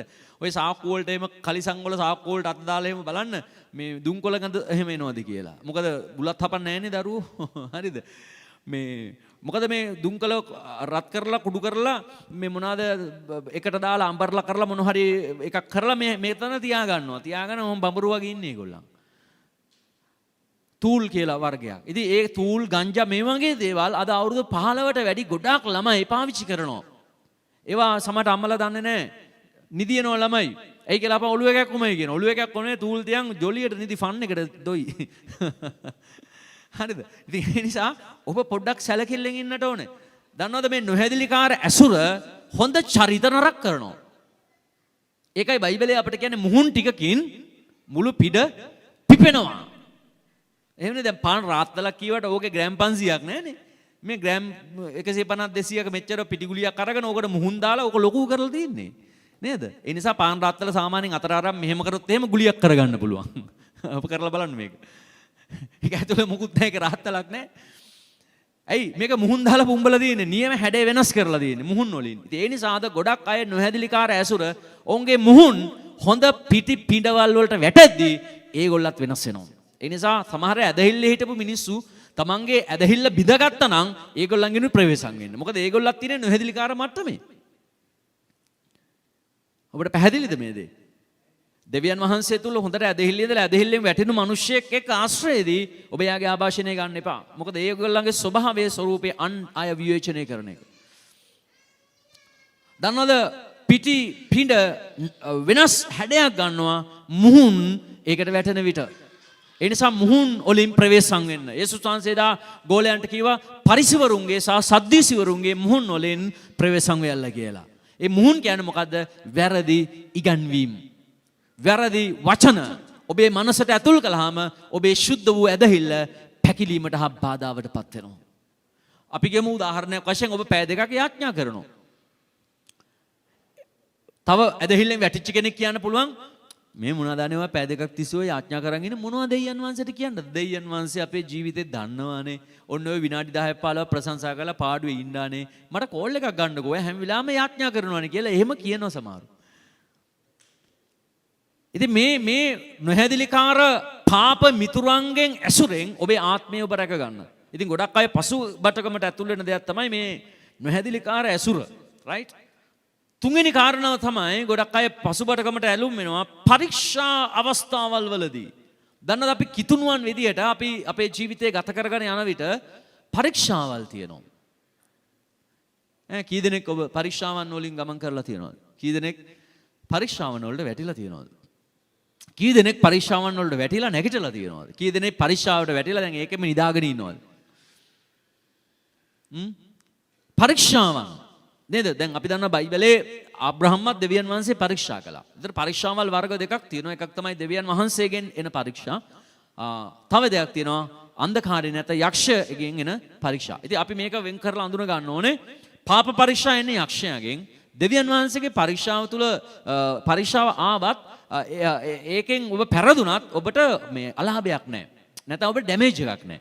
රයිට්? ඔබ ඉන්න තැන ඉන්න පුළුවන්. හැබැයි යක්ෂ පරීක්ෂාවකට වැටුනොත් ඔබ ඉන්න තැන පල්ලෙහාට වැටෙනවා. යක්ෂයා පරීක්ෂා කිරීමේ අරමුණ මිනිසෙක්ව විනාශ කරන්න. හැබැයි දෙවියන් වහන්සේ මිනිසෙක්ව පරීක්ෂා කිරීමේ අරමුණ ඔව් ඇදහිල්ලෙන් ඉහළ මට්ටමකට ගන්නට. ආමේන්. දැන් ආබ්‍රහම් උත්පත්ති පොතේ කියනවා කෙලින්ම දෙවියන් වහන්සේ ආබ්‍රහම්ව පරීක්ෂා කළා. ස්වාමීන් වහන්සේ ආබ්‍රහම්ව පරීක්ෂා කරමින් නුඹගේ පුත්‍ර වූ නුඹගේ එකම පුත්‍ර වූ ඊසාක මම පෙන්වන දේශයේ ඒ කන්දට ගිහිල්ලා මොරියා කන්දට ගිහිල්ලා මට පූජාවක් කරලා දෙන්න. ඒත් කලින් ලියලා තියෙනවා ස්වාමීන් වහන්සේ ආබ්‍රහම්ව පරීක්ෂා කරමින්. එහෙනම් දෙවියන් වහන්සේගෙන් ඌ පරීක්ෂාවල් තියෙනවා. දන්නවද ඒව අපිට එන්නේ අපේ ඇදහිල්ල වර්ධනය කරන්නට. ආමේන්. ඒව අපි අඳුර ගන්නට ඕනේ. දැන් මගේ ඇදහිල්ල ගොඩක් ෂාප් උනේ නැත්නම් ඒක තියුණු උනේ නැත්නම් ඒක ඉදිරියට ආවේ මට ආවා වූ අභියෝග හා පරීක්ෂා නිසාමයි. ඒ අභියෝගමයි උඩට ගෙනාවේ. ඒ නිසා සමහර අපිට බාධාවල් එන විට දන්නවද අපි යාඥාව තුල වචනයත් එක්ක සම්බන්ධ වෙලා අපි මේ අභියෝග ජය ගන්නට කටයුතු කරන විට අපේ ඇදහිල්ල ඉස වෙනවා. දැන් නිකන් බලන්න දැන් ඔබගේ යාඥාවකට පිළිතුරක් ලැබුණාම මොන තරම් සතුටුද නේද? දැන් ඔබ මොන හරි කාරණාවකට යාඥා කරලා ඒකට පිළිතුරක් දෙවියන් වහන්සේගෙන් ආපුවම ඔබට ප්‍රීතියක් දැනෙන්නේ නැද්ද? ඒක කොච්චර සතුටක්ද? වාව් දෙවියන් වහන්සේ මට උත්තරයක් දුන්නා කියලා. ඒක ලොකු පුදුම දෙයක්. දැන් මේ ළඟදී එක සහෝදරියකට මේ මුදල් අවශ්‍යතාවයක් තිබිලා තියෙනවා. ඉතින් එයා ගොඩාක් යාඥා කරන් හිටියා. මොකද එයාට මේ මුදල් පැමිණෙන්න කිසිම මාර්ගයක් නැහැ. එයාට මේ බැංකු account එකක් තිබුණා. ඒකත් එච්චර ඒකේ මුදල් තිබිලත් නැහැ. මේ පොඩි ගාණක් තිබිලා තියෙන්නේ. නමුත් මෙයාට මේ ලොකු මුදලක් අවශ්‍ය වෙලා තිබුණා. ඉතින් මෙයා යාඥා කරන් හිටියලු ස්වාමිනේ මට මාර්ගයක් උදා කරන්න. මට මුදල් ටිකක් කොහෙන් හරි ඕනේ කියලා. අර බැංකුව විසින් මොනවාද අර තියෙන අර බැංකුව වල දිනු මැදීම් තියෙන එක මොන හරි පොඩි තෑගි දෙන්න. ඉතින් මෙයා ඒක දන්නෙත් නැහැ.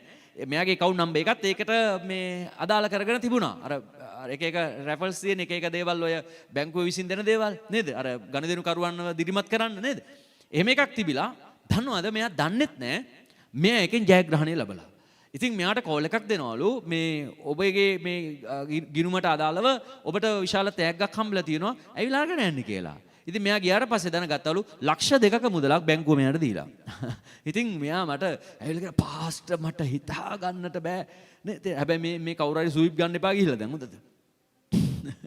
මේ ස්විප් ටිකට් ගන්න නෙමෙයි කතා කරන්නේ සංවර්ධන ලොතරැයි ගන්න නෙමෙයි මේ කතා කරන්නේ. එයා දන්නෙත් නෑ මේක එයාට බැංකුව විසින් දුන්නු දීමනාවක්. රයිට්? ඒ ගනුදෙනු කරුවෙක් දිරිමත් කරන පිටස ඒගොල්ලෝ යම් කිසි වැඩක් කරලා ඒක මෙයාට හම්බ වෙලා. ඉතින් කවුරු හරි ගිහලා දැන් කෝටියයි මාජන සම්පත කියාගෙන එනකොට අන්න ආපාර පාස්ටර් කියපු එක කියලා කවුරු හරි ඕක ස්විප් ගන්න යන්නේ නෑ. සූදුව පාපයක්. හරිද? අරක සූදුවන්නේ මේක තෑග්ගක්. ඒක තේරුම් අරගන්න. ඉතින් මම දැක්ක ඇත්තටම මෙයාගේ හදවතේ තිබුණ සතුට එයා ඇවිල්ලා සාක්ෂි දරමින් එයා ස්වාමීන් වහන්සේගේ කොටස අයින් කරලා එයා ඒක සභාවට ගෙනලා දීලා එයා ගැන සාක්ෂි දරලා හරි සතුටින් ගියා. ඉතින් ඒ කියන්නේ ලොකු දෙයක් පාස්ටර් මම යාඥා කරන් හිටියේ දෙවියන් වහන්සේ මට මාවතක් අරින්න කියලා. දැන් බලන්න මිනිස්සු ඇදහිල්ල එක්ක ජය ගන්නවා. ස්වාමීන් වහන්සේ කරේ අදහනවා නම් දෙවියන් වහන්සේට ඔබ වෙනුවෙන් කරන්න බැහැ කියලා දෙයක් නැහැ. ආමෙන්. ප්‍රශ්නය මිනිස්සු පරීක්ෂා වෙලාවේ පසුබට වෙන එක. දැන් මේ ආර්ථික ප්‍රශ්නේ වෙලාවේ කාන්තාව කලේ දන ගහලා යාඥා කරන් ඉන්නවා දෙවියන් වහන්සේට. වෙන කවුරු හරි මොනවද කරන්නේ? මං කියන්නේ හැමෝම මේමයි කියලා. සමහරු කරන දේ පැත්තකට වෙනවා. ඔළුව කොට්ටේ උඩ තියා ගන්නවා. සීලුම දිහා බලාගෙන අඬ ඉන්නවා. අයියෝ මොනවා කරන්නද බලන්න. නමුත් අර යාඥා කරන්න ගත්තා. ඒ නිසා ඔබගේ කනස්සලු භාවය පරීක්ෂාවන් ඉදිරියේ ඔබේ කනස්සලු භාවය ඔබ පසුබටකමට ගේනවා. හැබැයි පරීක්ෂාවන් ඉදිරියේ ඔබගේ ජොලිතකම ඔබ වචනයත් එක්ක ඒවට මූණ දෙන විට ඔබ ජයග්‍රහණයට එස වෙන්නට යනවා. දැන් අද ගොඩක් අයගේ කතාව විදිහේ නෑ අනේ බෑ අනේ මන් දන්නේ අනේ එපා වෙලා තියෙන්නේ අනේ මට නම් ඕනේ අනේ. අද ගොඩක් අයගේ සිලබස් එකේ තියෙන වචන මෙව්වා. කරුණා කරලා ඔබ කිතුණුවෙක් නම් ඔය නෑ බෑ එපා වෙලා තියෙන්නේ අනේ මන් දන්නේ මට ඕන්නේ ඔයාගේ මනසෙන් ඉස්සල්ලාම ඔයා යාඥා කරන්න දන ගහන්න ඉස්සරලා ඔය වචන සෙට් එක අයින් කරගන්න. ළඟ එක්කෙනාට කීපේ කියලා දෙන්න ටක් ගාලා කියලා දෙන්න. ටක් ගාලා කියලා දෙන්න.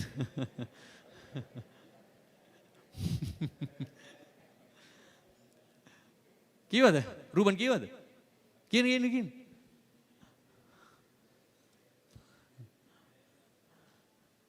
ආමෙන්.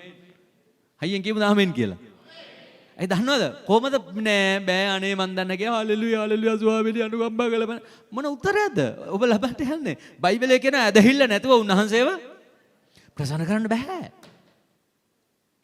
ඉතින් පරීක්ෂාව වෙලාවේ ඔබ පසුබට වෙනවා නම් ඔබට ඇදහිල්ලක් නැත්නම් දෙවියන් වහන්සේගේ ප්‍රසන්නකමකුත් නැති වෙනවා. ඔබට පිළිතුරුකුත් නැති වෙනවා. ඒ නිසා ගොඩක් අය පරීක්ෂාවන් ඉදිරියේ පසුබට වෙන්නේ ඔවුන් එතන ඇදහිල්ල පෙන්වන්න නැති නිසා. ආමෙන්. දැන් සතුරා විරුද්ධ වෙද්දී යුද හමුදාවේ කට්ටිය තියෙන T56ද ග්‍රෙනේඩ් අනම්මනම් ඔක්කොම අරගෙන සතුරා විරුද්ධව සටන් කරන්න ඕනේ. නැත්තම් T56යි ග්‍රෙනේඩ් අනම්මනම් ඔක්කොම තියෙනවා සන්නද්ධයි. අහරින් LTT එක ගහගෙන කරනවා. අනේ මන් දන්නේ මට තේරෙන්නේ නැහැ. ඉතින් එක ෂොට් එකයි ඔබ ඩවුන්. ඇයි ඔය තියෙන ආයුධ පාවිච්චි කරන්න? එහෙනම් සතුරාට විරුද්ධව අපි ආයුධ පාවිච්චි කරන්නට අවශ්‍යයි. මොනවාද අපේ ආයුධ? ඒ තමයි දේව වචනේ සහ යාඥාව. ඇදහිල්ල මෙව්ව අරගන්න. ඒ නිසා ඔබ පසුබට කමට ඇලුම් වෙන්නට එපා. රයිට්? ඒ නිසා මේ පරීක්ෂා අවස්ථාවන් ගොඩක් අයව පසුබටකමට දානවා. ඊගාව කාරණාව ගොඩාක් අයට වෙන සිදුවීමක් ගැන ඔබට කියන්නද? ඒ තමයි තම කැමැත්ත ඉටු නොවීම තුල පසුබට වෙනවා. මම ගොඩක් දැකලා තියෙන දෙයක් මේ තමන්ට කියලා ආශාවක් තියනව නේද? ගොඩක් අයගේ අරමුණ බලාපොරොත්තුව ක්‍රිස්තුස් වහන්සේ වෙතට ඇවිල්ලා උන්වහන්සේගේ සැලැස්ම මා තුල වෙන්න ඕනේ කියන දේ නොවේයි. ගොඩක් අය හිතනවා මගේ කැමැත්ත දෙයියෝ කරලා දෙන්න ඕනේ කියලා. හැබැයි ගීතිකා ගායනා කරද්දි කියනවා මගේ කැමැත්තද එපා මගේ සැලැස්මද එපා නේද? ලෝකයා මට එපා ඔබ හැර වෙන කිසිවෙකු එපා කියලා ගීතිකා ගායනා කරලා හැබැයි අතුලාන්තර පරමාර්ථය තමයි මම හිතන විදිහට ඔක්කොම වෙන්න ඕනේ කියලා. එහෙම උනේ නැති වුණාම පසුබට වෙනවා. සමහරු උදාහරණ කීපයක් දෙන්නද? විවාහය, රැකියාව, අධ්‍යාපනය, සමහර මුදල් ප්‍රශ්න. තමන් හිතන දේ කරගන්නට තමන්ට මුදල් නැත්තම් පසුබට වෙනවා. තමන් බලාපොරොත්තු වෙන විවාහය කරගන්න බැරි වුණාම පසුබට වෙනවා. තමන් බලාපොරොත්තු වෙන අධ්‍යාපන මට්ටමට ඇතුල් වෙන්න බැරි වුණාම පසුබට වෙනවා. ගොඩක් ඔය බලන්න එක්සෑම් ෆේල් වුණාම අඬන ඇඬිලි. ඇයි කවුරු හරි නිකන් බලහත්කාරයෙන් ෆේල් කරලා දැම්මද? ඔයා ලියපු විදිහට තමයි ඔයාට ලකුණු හම්බෙලා තියෙන්නේ. ඇයි එක්සෑම් පේපර් එක බැරි ඔයාගේ පරම හතුරාද? දැන් හරියට මේ ළමයි ඇවිල්ලා අඬන්නේ අනේ බාස් බලන්නකො මම හොද්දට ලියුවා නේ බලන්නකො ප්‍රතිඵල නැහැ. ඉතින් අපිට අහන්න දෙනවාගේ පරම හතුරාද ඔය පේපර් එක බැලුවේ?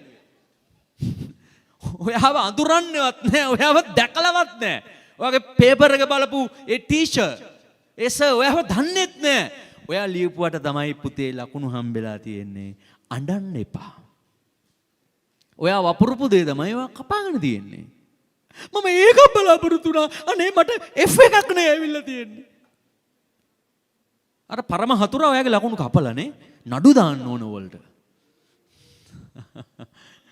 ඈ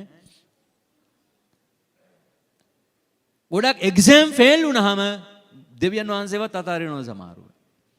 මේක වැරදි. ඔයාගේ උත්සාහයේ ප්‍රතිඵලය ඇවිල්ලා තියෙන්නේ. අයියෝ පාඩම් කරන්නේ නැත්තේ. ඔයා හිතනවා දින විභාගයට මොකක් හරි ලැබු ගෙඩි ටිකක් ගන්නාම එහෙන් ලකුණු දාලා එවයි කියලා. එහෙම වෙන්නේ නැහැ. රයිට්? ඒ නිසා මේ අනිත් එක විවාහය. දැන් කොහෙන් හරි කොල්ලෙක් ලෑස්ති කරගන්න නැත්නම් ගෑනු ළමෙක් සෙට් කරගන්නවා. ඊට පස්සේ අපි කියනවා නැත්නම් දෙමාපිය නෑ මෙයා හරියන්නේ නෑ. මෙයා විවාහ වෙන්න එපා ඔයා. නෑ මට එයාමයි ඕනේ. එයා නැතුව බෑ. ඉතින් මෙන්න මේ මෙතන පසුබට වෙනවා. පව්ගේ සතිවලත් අපි හරි වේදනාත්මක ප්‍රශ්න අපි දැක්කා. පව් අම්මලා අඬනවා මෙතන ඇවිල්ලා. දරුවන්ගේ ක්‍රියාකාරකම් නිසා. ඒක ළමයි කියන මට එයාමයි ඕනේ. මං කිව්වා යෝ පුතේ ඔහොම කියන්න එපා. එයා නැත්තම් දිවි නහ ගන්නවා.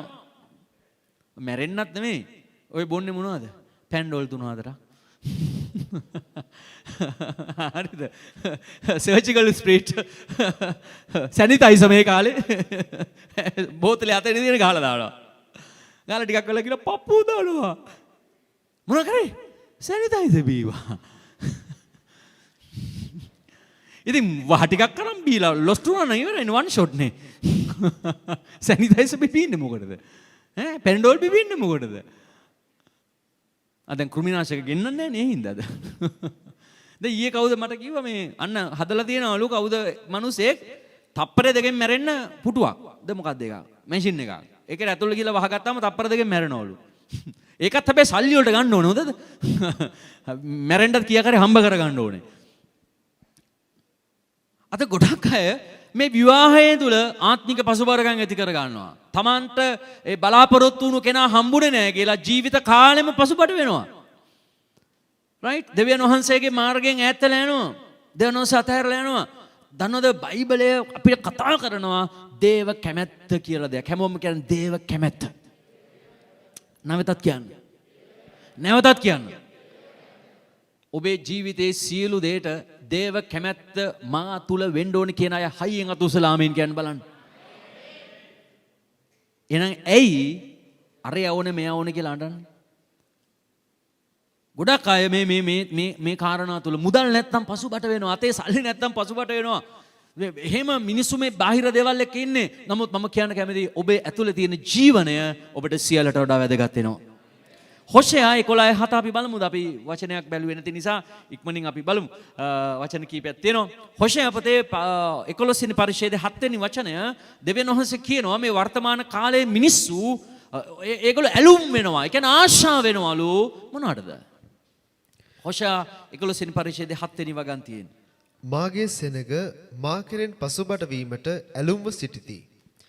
උසස් තැන්නේ වසන තනන් වහන්සේ වෙතට එන්ට ඔවුන් කැඳවන නමුත් කිසිවෙක් උන්වහන්සේව උසස් නොකරන්නේය.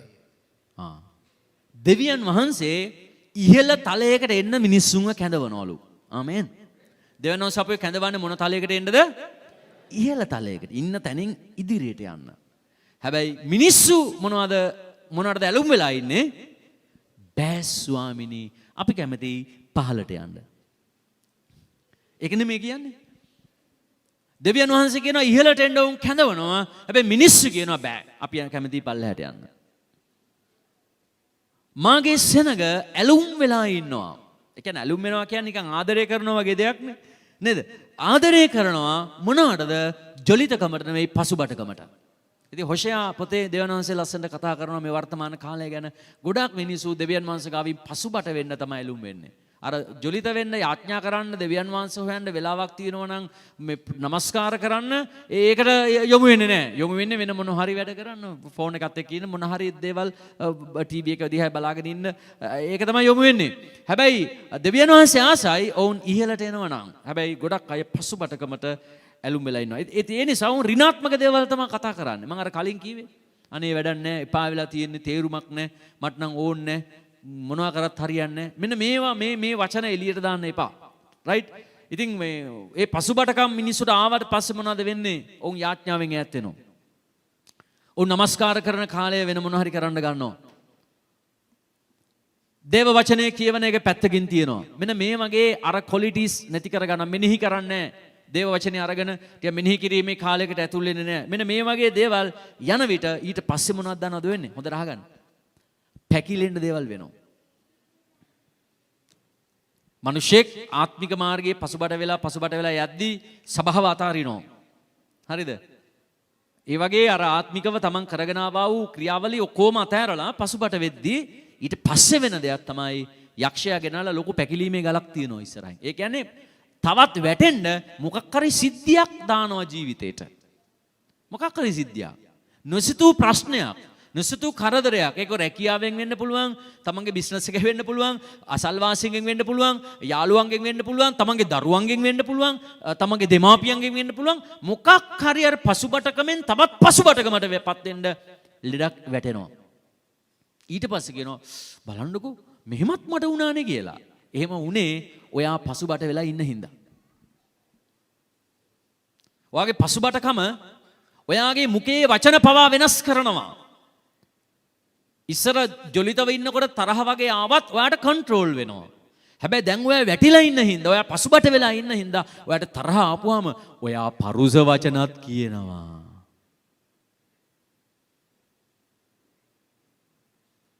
මම සීවිලිම දිහා බලන්න. හරි ලස්සනට මේක ගහලා තියෙනවා. මේක ගහපු මනුස්සයට දෙවියන් වහන්සේ ආශිර්වාද කරන්න ඕනේ.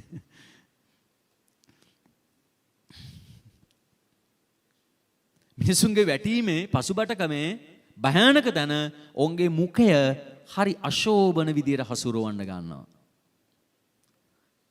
මුඛයේ වචන එච්චර ප්‍රසන්න නැහැ.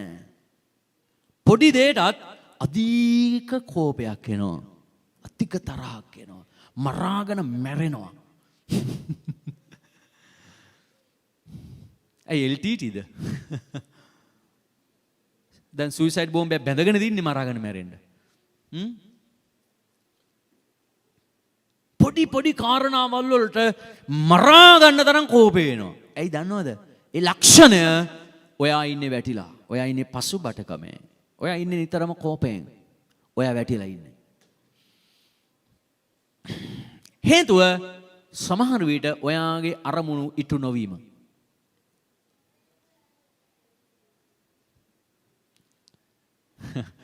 ගිය සතිය අපේ සභාවේ ළමයෙක්ගේ විවාහ ලියාපදිංචියක් තිබුණා. රයිට්? කොහෙද කින්ද මන්ද නැතුව විස්තරේ කියන්න. මම එතෙන්ට උදෑසන මට එන්න කිව්වා සාක්ෂි රස්සම් කරන්න. ඉතින් මාත් උදෑසන ලැස්ති වෙලා මං එතෙන්ට ගියා. ඉතින් අපි රෙජිස්ට්‍රාර් තුමිය ඉදිරිපිට අපි හිටියා. ඉතින් මේ දැන් අපි ගිහිල්ලා ටිකක් වෙලා ගියාට පස්සේ එතුමිය ආවේ. ඉතින් අපිට 9:00ට එන්න කියලා තිබ්බා. හරියටම 9:00ට අපි ඔක්කොමලා එතන එයා නැහැ. ඉතින් ටිකක් එහෙම බලද ඔන්න එනවා. මේ සාරිය මෙහෙම දාගෙන තටි පිටි ගාලා දුවගෙන එනවා. හරිද? ඊට පස්සේ ඇවිල්ලා ඇතුළට ගිහිල්ලා ඉතින් ඔන්න අපිත් ඇතුළට ගියා. ඉතින් අපි වාඩි වුණා. දැන් මේ හිස් ෆෝම්ස් වගේක් ආයදලා අරගත්තා. මං කිය මොනවද දැන් මම කරන්න යන්නේ කියලා මම බලන් හිටියේ.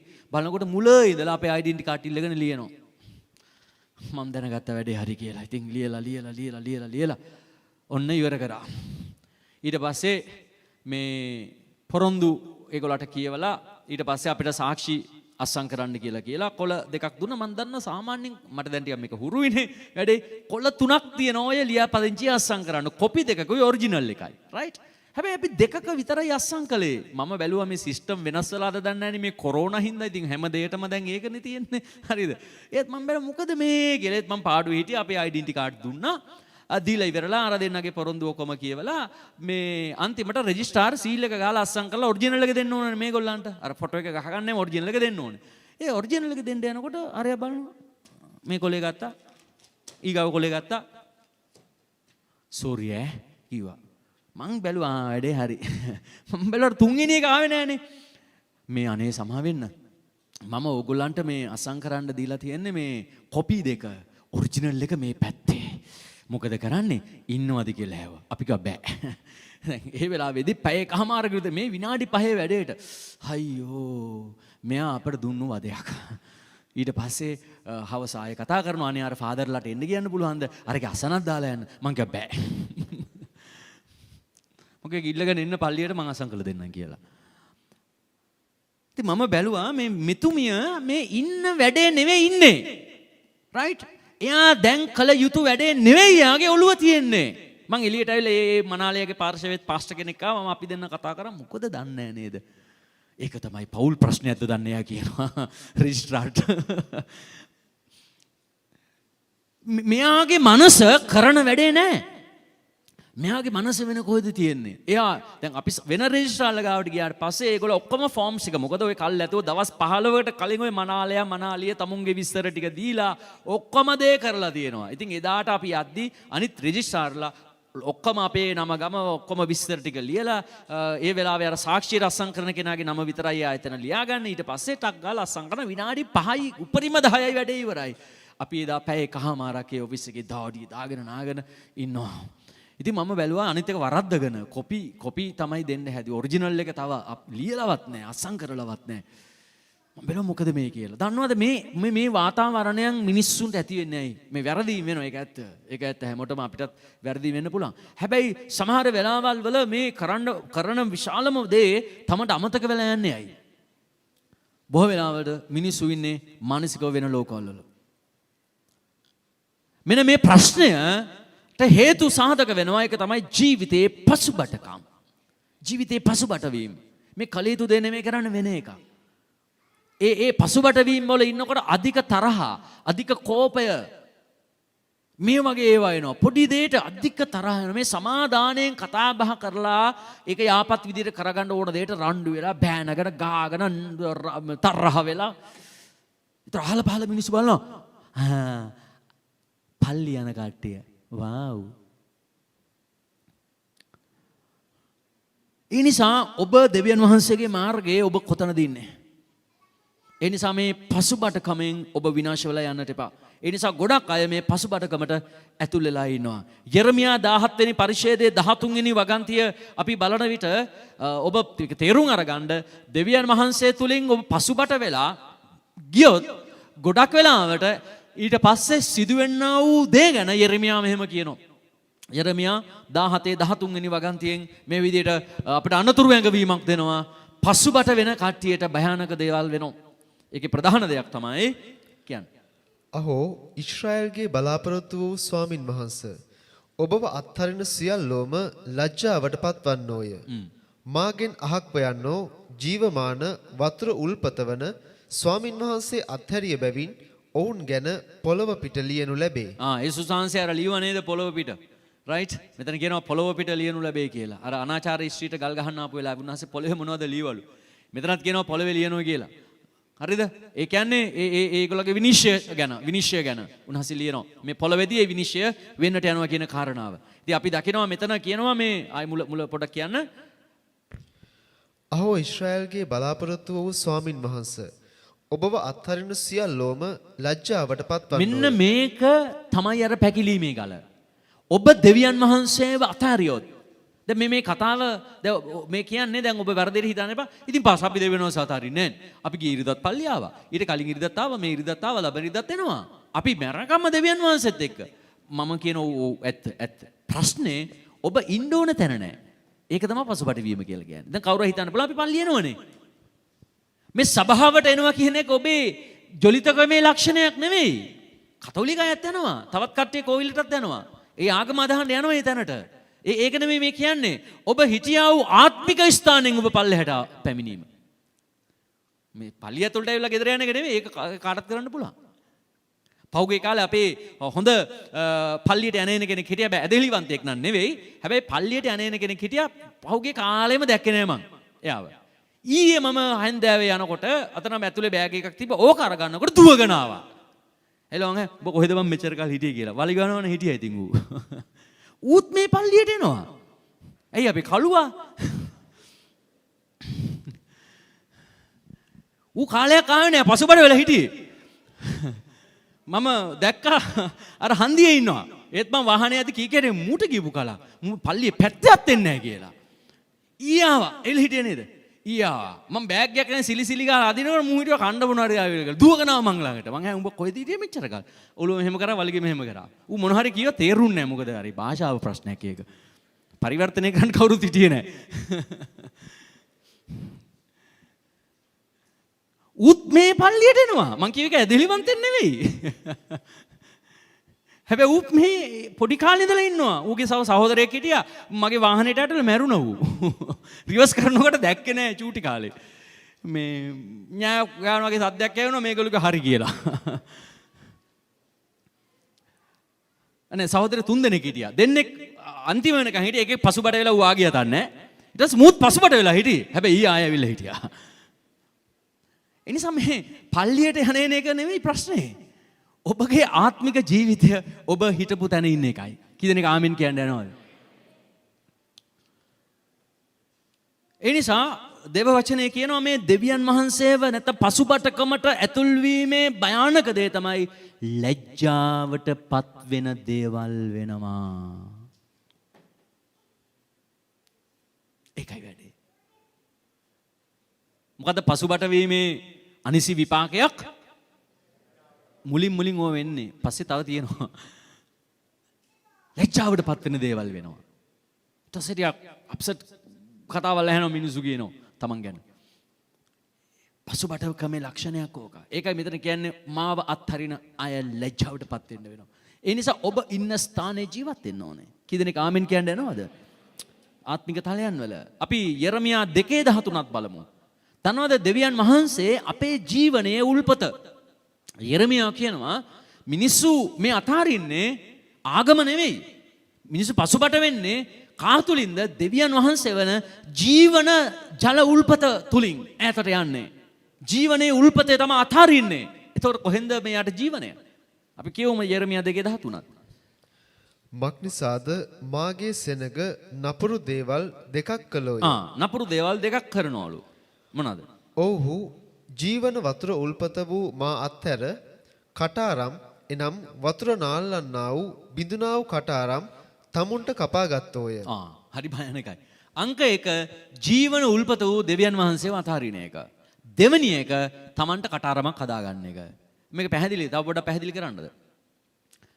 ඔබට උල්පතද වටින්නේ වතුර ටැංකියක්ද වටින්නේ? ඔබට පැහැදිලිනේ? ඔබට උල්පතක්ද වටින්නේ වතුර ටැංකියක්ද? උඩුමහලින් නෑ කියන්න බෑ. ටැංකියක් හොඳයිනේ. උඩින් තියාගන්න පුළුවන්. ඔබට උල්පතක්ද වටින්නේ වතුර ටැංකියක්ද? උල්පත. මොකද උල්පත කියන්නේ වතුර උනන තැන. ඒක හිඳෙන්නේ නැහැ. ඒක හැමදාම වතුර ගේනවා. හැබැයි ඔබ වතුර ටැංකියට පුරවන්න පුළුවන්. ඒක හිඳෙනවා. බයිබලයේ කියනවා මිනිස්සු දෙවියන් වහන්සේව අතෑරියම වෙන දේ මොකක්ද?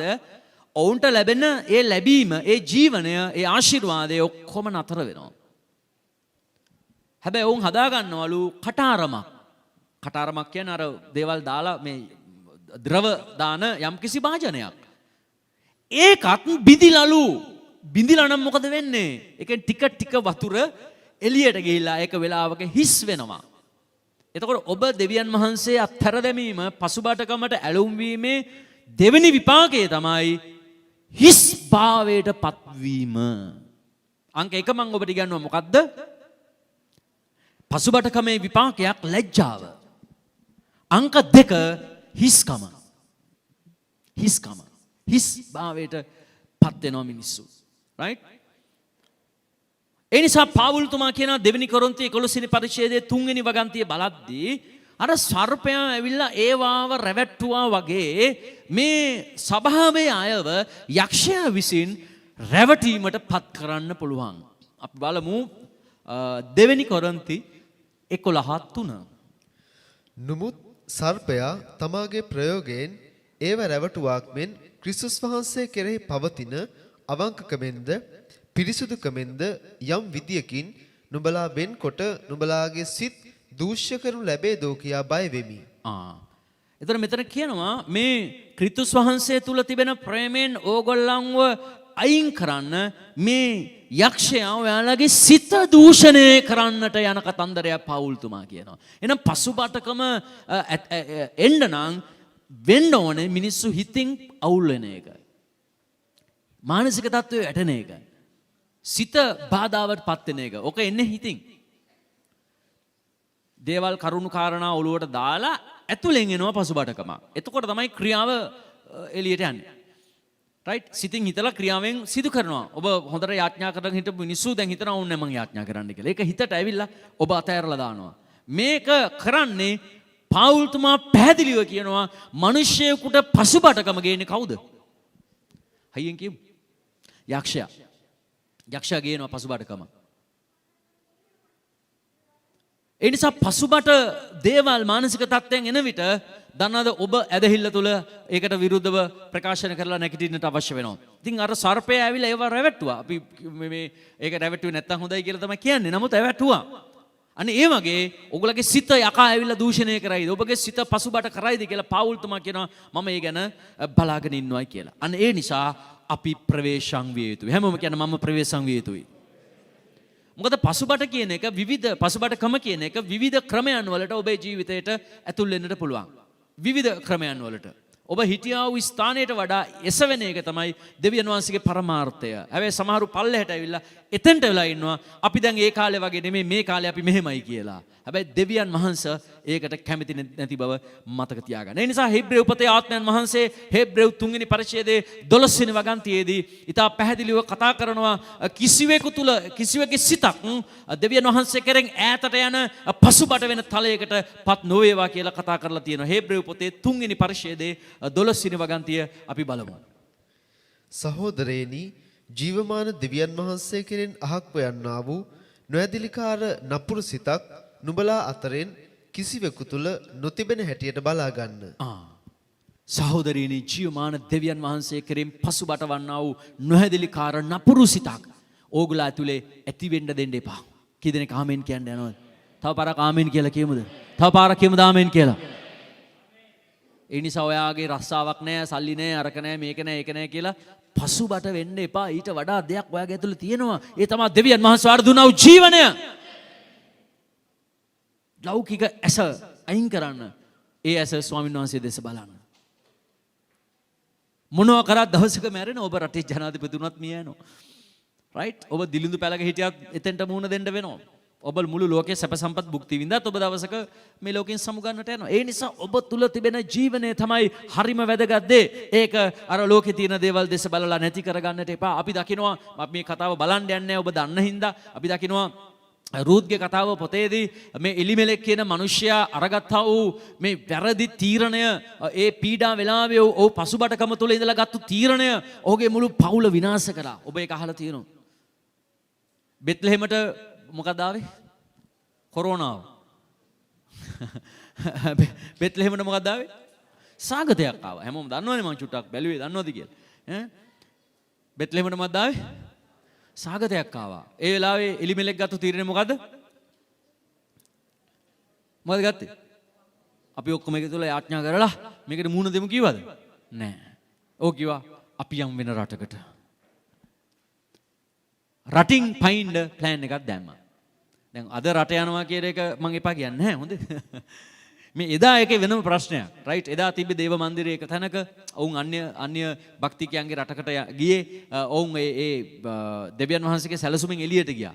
ඉතින් ඒක වෙනම කතාවක්. අද ඔබ විදේශගත වෙනවා කියන එක වෙනම කතාවක්. ඒ නිසා මේවල ආදේශ කරගන්න විට ඒක ටික ප්‍රවේශම් වෙන්න. අපි අරගන්නේ මෙතන මේ එලිමෙනෙක් කළා වූ නපුරු ක්‍රියාව. ඔහුගේ මෝහෝපදේශයට ඒක ශාපලද්දේශයක්. දන්නවද ඔහුගේ නිකන් රැකියාවකට නෙමෙයි ඔහු මුළු පවුල පිටින්ම ගිහලා පදිංචි වුණා බෙත්ලෙහෙම අතහැරියා. ඒ කියන්නේ දෙවියන් වහන්සේගේ ගෘහය අත්හැර දැමීමේ ප්‍රතිඵලය ඒක තමයි පසුබට වීම. රයිට්?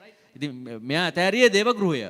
බෙත්ලෙහෙම නැත්නම් යෙරුසලම එයා මේ මොනවාද මංගල්‍ය අතහැරලා දැම්මා. එයා දේව මන්දිරය අතහැරලා දැම්මා. එයා පූජාව අතහැරලා දැම්මා. ඒ පරණ කිවිසුමේ දැන් අපි ආශිර්වාද ලබන්නේ ඇදහිල්ලෙන්නේ. හැබැයි ඊශ්‍රායල් වල යුදෙවරු ආශිර්වාද ලබන්නේ කොහමද? පොරොන්දුවෙන්. රයිට්? ඔවුන් ආශිර්වාද ලබන්නේ පොරොන්දුවෙන්. ඔවුන් ඒ නිසා පූජාවල් කරන්නට ඕනේ. ඔවුන් පරණ කිවිසුමේ ප්‍රකාරයට ආඥා අනපනත් පැවැත්වුවොත් තමයි ආශිර්වාදය.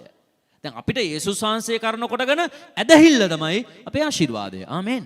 අපිට පූජාව ඔප්පු නොකරා කියලා ආශිර්වාද විරහිත භාවයක් එන්නේ නැහැ. මොකද ඔප්පු කරන්න පූජාවක් නැහැ. යේසුස් වහන්සේ අප වෙනුවෙන් පූජාවක් වෙලා ඉවරයි. අපිට දෙන එක අදහන්න. ඇදහිල්ල අපිට ආශිර්වාදයක්. ඉතින් ඇදහිල්ල නැත්තම් ඒක හම්බෙන්නේ නැහැ. හැබැයි පරණ කිවිසුමේ තිබ්බ පූජාව. ඔවුන්ට මංගල්‍ය. දැන් එක වෙලාවක කියනවා මං හිතන්නේ සකරියා පොතේ මේ කූඩාරම් මංගල්‍යයේ පවත්වන්නේ නැති මිනිස්සුන්ට වැස්ස වහින්නේ නැහැ කියලා. ඒකින්ද පලස්තීනයේ පාළුයි ඊශ්‍රායල් මේ කොළ පාටයි පලස්තීනයේ දුඹුරු පාටයි. මොකද පලස්තීනට වහින්නේ නැහැ. හැබැයි කිලෝමීටරයක් බෝඩර් එකෙන් එහා පැත්තේ ඊශ්‍රායලට හොඳට වහිනවා. හොඳ නිල් පාටයි. එයි ඔවුන් මංගල්‍ය පවත්වනවා. ඒ නිසා මේ පරණ කිවිසුමේ ක්‍රමයට දෙවියන් වහන්සේ කරේ ඇදහිල්ල එහෙමයි පවත්වගෙන ගියේ. ආඥා අනපනත් මංගල්‍ය නියෝගයන් ඔවුන් පවත්වන්නට ඕනේ. ඒකයි අපි පරණ කිවිසුමේ දකින්නේ මාගේ ආඥා පවත්වන්න ඒක තමයි ඔබට ආශිර්වාදය කියලා. මාගේ නියෝග පවත්වන්න ඒක තමයි ඔබට ආශිර්වාදය. හැබැයි මේ එලිමෙලෙක් පවුලම අරගෙන ඒ දෙවියන් වහන්සේගේ කුඩේ යටින් එළියට ගියා. අපි දන්නා වැස්ස වෙලාවට අපි කුඩේ යටින් ඕනේ. ඒතකොට පරණ කිවිසුමේ අනුග්‍රහය කියන එක පැමිණුනේ ව්‍යවස්ථාව පවත්වන්නාට අනුග්‍රහය පැමිණුණා. හැබැයි ව්‍යවස්ථාව කඩ කරන්නාට මරණය පැමිණුණා. අපි කුඩයක් ගත්තොත් ඒ කුඩේ යට වැස්සේ අපි ඉද්දී අපි තෙමෙන්නේ නැහැ. හැබැයි කුඩෙන් එළියට යනකොට තෙමෙනවා. ඒ වගේ එලිමෙලෙක් හිටියේ කුඩේ යට. පරණ කිවිසුම නැමැති කුඩේ යට ඔහු හිටියා. හැබැයි ඔහු මෝවබ් වලට යද්දී කුඩෙන් එළියට ගියා. ඒ නිසා ඔහුගේ පවුලට භයානක විපත්ති වලට මුහුණ දෙන්න සිදු වුණා. එතකොට ඒකට හේතුව වුණේ සාගතය. හැබැයි බෙත්ලෙහෙමේ හිටිය එලිමෙලෙක් විතරක් නෙමෙයි තව දහස් ගණක් මේ පවුල් හිටියා. ඔවුන් ඒකට මුහුණ දීලා පසාගතේ නිමා වෙනතුරු ඔවුන් එහි රැඳී සිටියා. ඔවුන් ඒ වෙලාවේ වැරදි තීරණ ගත්තේ නැහැ. ඒ නිසාද ගොඩක් අය ජීවිතයේ සදාකාලික ප්‍රශ්න වලට පත් වෙනවා මේ පසුබට වෙලා ඉන්න වෙලාවේ ගන්නා වූ තීරණ.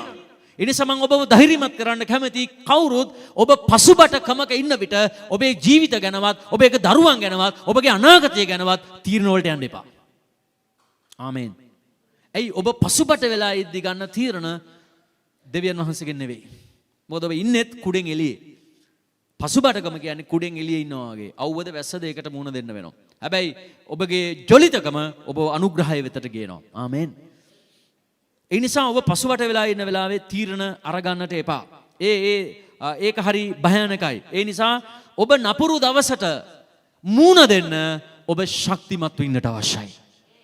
අපි එපිස 6:13 බලමු. එතන ලස්සන වචනයක් කියනවා. ඒ වචනේ ලොකු රේමා එකක් තියෙන වචනයක්. අපි බලමු. එපිස 6:13 ලස්සන කතාවක් අපිට කියන්නේ. එබැවින් නපුරු දවසේදී විරුද්ධව සිටින්ටත් සියල්ල සම්පූර්ණ කරගෙන ස්ථීරව සිටින්ටත් පුළුවන් වන පිණිස දෙවියන් වහන්සේගේ සියලු යුද්ධ ආයුධ අරගන්න. දැන් මේ වචනේ ආයෙ ඔබ බලන්න. දැන් බයිබලයේ තියෙන චුට්ටක් බලන්න ওই වචනේ. අපෝ කියන්නේ එබැවින් නපුරු දවසේදී විරුද්ධව සිටින්ටත් හරි. දැන් මේ කොටස අපි ගමුකෝ. හැමෝම කියන නපුරු දවසේ විරුද්ධව සිටින්න. මේ අහන්න මේ බලන්න.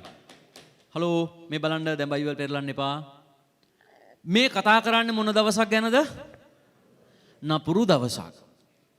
නපුරු දවසක් කියන්නේ මොකද්ද? කියන්නේ ඉච්චර හොඳ නැති කාලයක්. ඒ දවසේදී ඔබ යක්ෂයාට නැත්තම් ඒ ඔබට එන අභියෝගයට ඒ පීඩාවට විරුද්ධ වෙන්න ඒ නපුරු දවස ඔබට පැමිණෙන්නට පෙර බයිබලය ඔබව ආත්මයන් වහන්සේ ඔබව දැනුවත් කරනවා නපුරු දවස එන්න පෙර යුද්ධ ආයුධ පැළඳගෙන ඉන්න කියලා. කවදාද ඉස්සෙල්ලාද යුද්ධ ආයුධ පැළඳ ගන්න කියන්නේ? නපුරු දවස එන්න පෙර. දැන් මිනිස්සු යුද්ධ ආයුධ පැළඳ ගන්න කවදාද? කරදරයක් ආපුවා මම නිරාරව දවස් තුනක් කියලා දෙවියන් වහන්සේට ආඥා කළා මම කොහොම හරි මේකේ ජය ගන්න. අද අපේ මිනිස්සු යාඥා කරන්න ගැන කවදාද? නෑ ඔයා ගැන නෙමෙයි කියන්නේ මිනිස්සු ගැන. ඒගොල්ලෝ අද නිරාහාරව ඉන්නේ කවදාද ජෝන්? යාඥාව ශක්තිමත් කරන් පල්ලියට එන්න පටන් ගන්න මොන වෙලාවටද රූබන්? නපුරු දවස ඇහුන්නේ නැහැ. අපිට හයියෙන් කියන්නේ. ආවට පස්සේ ප්‍රශ්න ආවට පස්සේ තමයි නිරාහාර කරන්න ගන්න. ප්‍රශ්න ආවට පස්සේ තමයි යාඥා කරන්න ගන්න. බයිබලයේ අපිට මොකද්ද කියන්නේ? නපුරු දවස එන්න ඉස්සර වෙලා උඹ යුද්ධ ආයුධ පැනගෙන හිටපන්. එතකොට උඹ නපුරු දවසට ප්‍රශ්නයක් වෙන්නේ නැහැ. හැබැයි අපේ කට්ටිය අනේ පාෂා ගෙදර එන්නකෝ යාඥා කරන්නකෝ අපේ ගෙදර නිරහර යාඥාවක් තියමුද හරියද මේකද ඉතින් අපිත් ඉන්න ඕනේ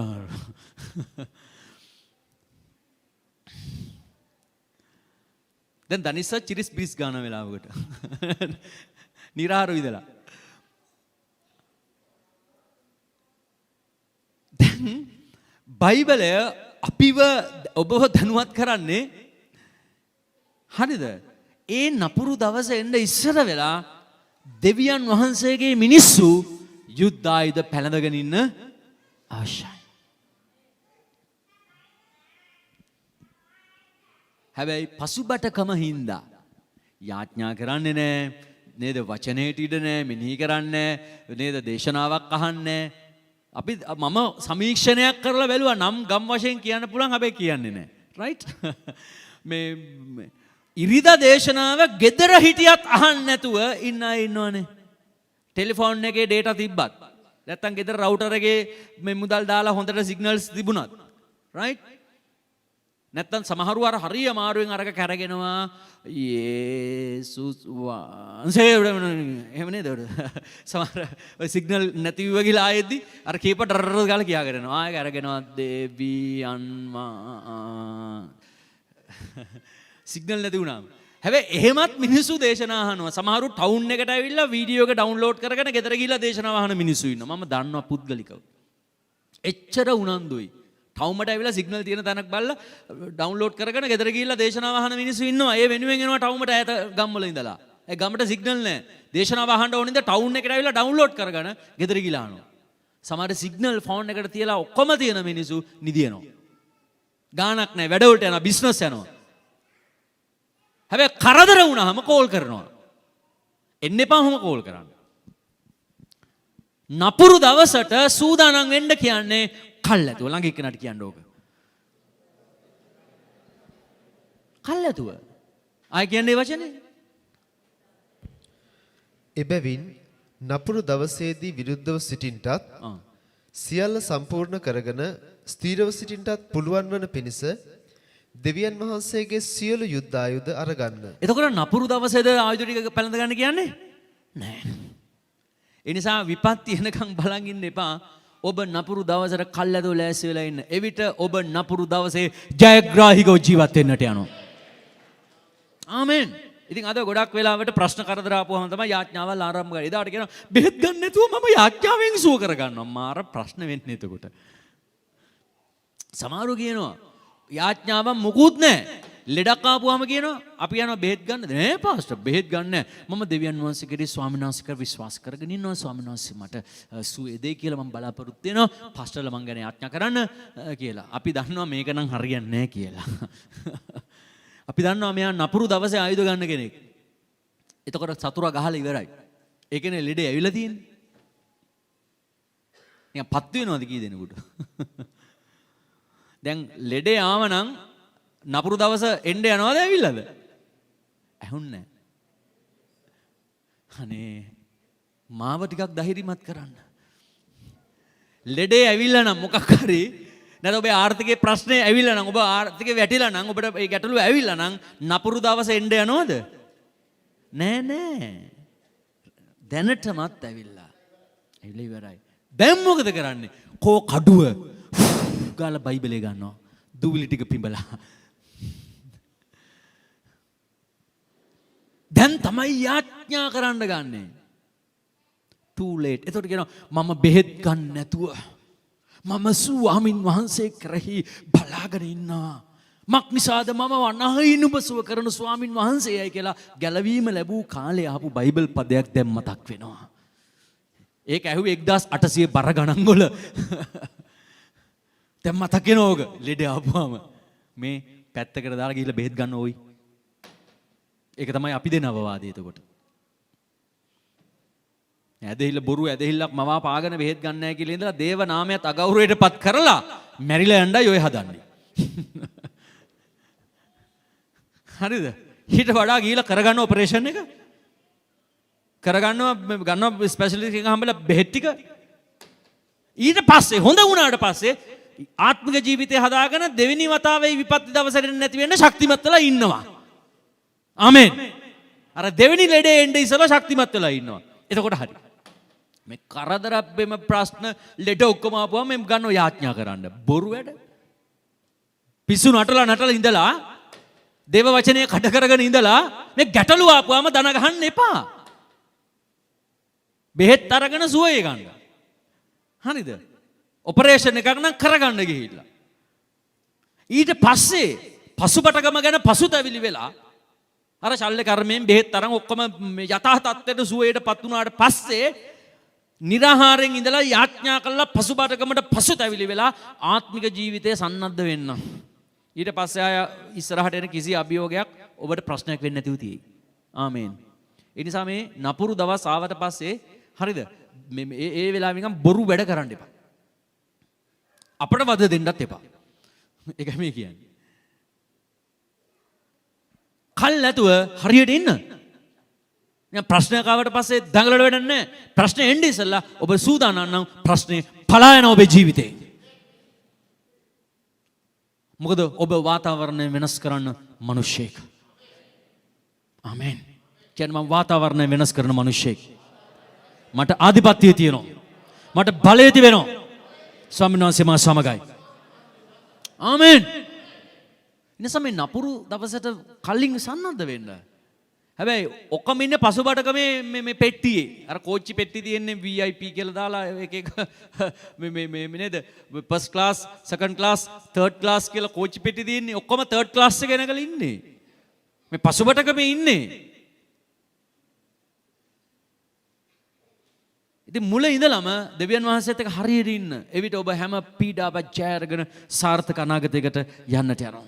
අන්තිම බයිබල් පදයේ දෙවෙනි තිමෝති 1:7 ඒ නිසා දේව වචනය අපිට අවබෝධ කරලා දෙනවා. දෙවෙනි තිමෝති පළවෙනි පරිච්ඡේදයේ 7 වෙනි වගන්තිය තුල දෙවියන් වහන්සේ අපිට දීලා තියෙන මේ බය දුකමේ පසුබට වන්නා වූ ආත්මයක් නෙවෙයි. ඔබ දන්නවා මේ බයිබල් වචනය නේද? කියන්නේ. මක්නිසාද දෙවියන් වහන්සේ අපට දුන්නේ බය දුකමේ ආත්මයක් නොව බලයේත් ප්‍රේමයේත් හික්මවීමේ ආත්මයක්ය. හැමෝම කියන්න දෙවියන් වහන්සේ මට දුන්නේ බය දුකමේ ආත්මයක් නොවේ. තව පාරක් කියන්න මට ලැබුණේ බය දුකමේ ආත්මයක් නෙවෙයි. හයියෙන් කියන්න බලයේත් ප්‍රේමයේත් හික්මවීමේ ආත්මයක්. ආමෙන්. එහෙනම් දෙවියන් වහන්සේ අපව ආලේප කරලා තිබෙන්නේ බලයේ ආත්මයක් තුලින්. ආමෙන්. ඒ නිසා ඔබ ශක්තිමත් වෙන්න. පසුබටකමට යන්නට එපා. පසුබටකම ඔබේ ජීවිතේ මම ඔබට පෙන්වලා දුන්නා. ඔබ ලැජ්ජාවට පත් කළා. අවසාන ඔබ හිස්භාවයකට ගේනවා. ඒක හරි භයානක ස්ථානයක්. හිස්කම කියන්නේ හිස්භාවයෙන් තිබුණු නිවසට අර අඳුරු ආත්ම ආවා කියලා ලියලා තිබෙනවා බයිබලේ. ඒ නිසා හිස්භාවය හරි භයානකයි. හැබැයි ඔබගේ ජොලිතකම ඔබ බලයේ ආත්මයෙන් පූර්ණ වෙලා ඔබේ ජීවිතේ ජයග්‍රාහීව ගත කරන එක ඔබේ ස්වාමීන් වහන්සේගේ සැලැස්මයි. ඒ නිසා තමයි උන්වහන්සේ මේ වගේ කාලයක ලෝකෙට ඇවිල්ලා උන්වහන්සේගේ ජීවිතය අප වෙනුවෙන් පූජා කරලා මලවුන්ගෙන් නැගිටලා අපි අතර අදත් ඉන්නේ. ඒ නිසා පසුබටකම අතාරින්න ජොලිතකමට ඇතුල් වෙන්න. ඒකයි ඔබේ ජයග්‍රහණය. අපි නැගිටමු යාඥා කරමු.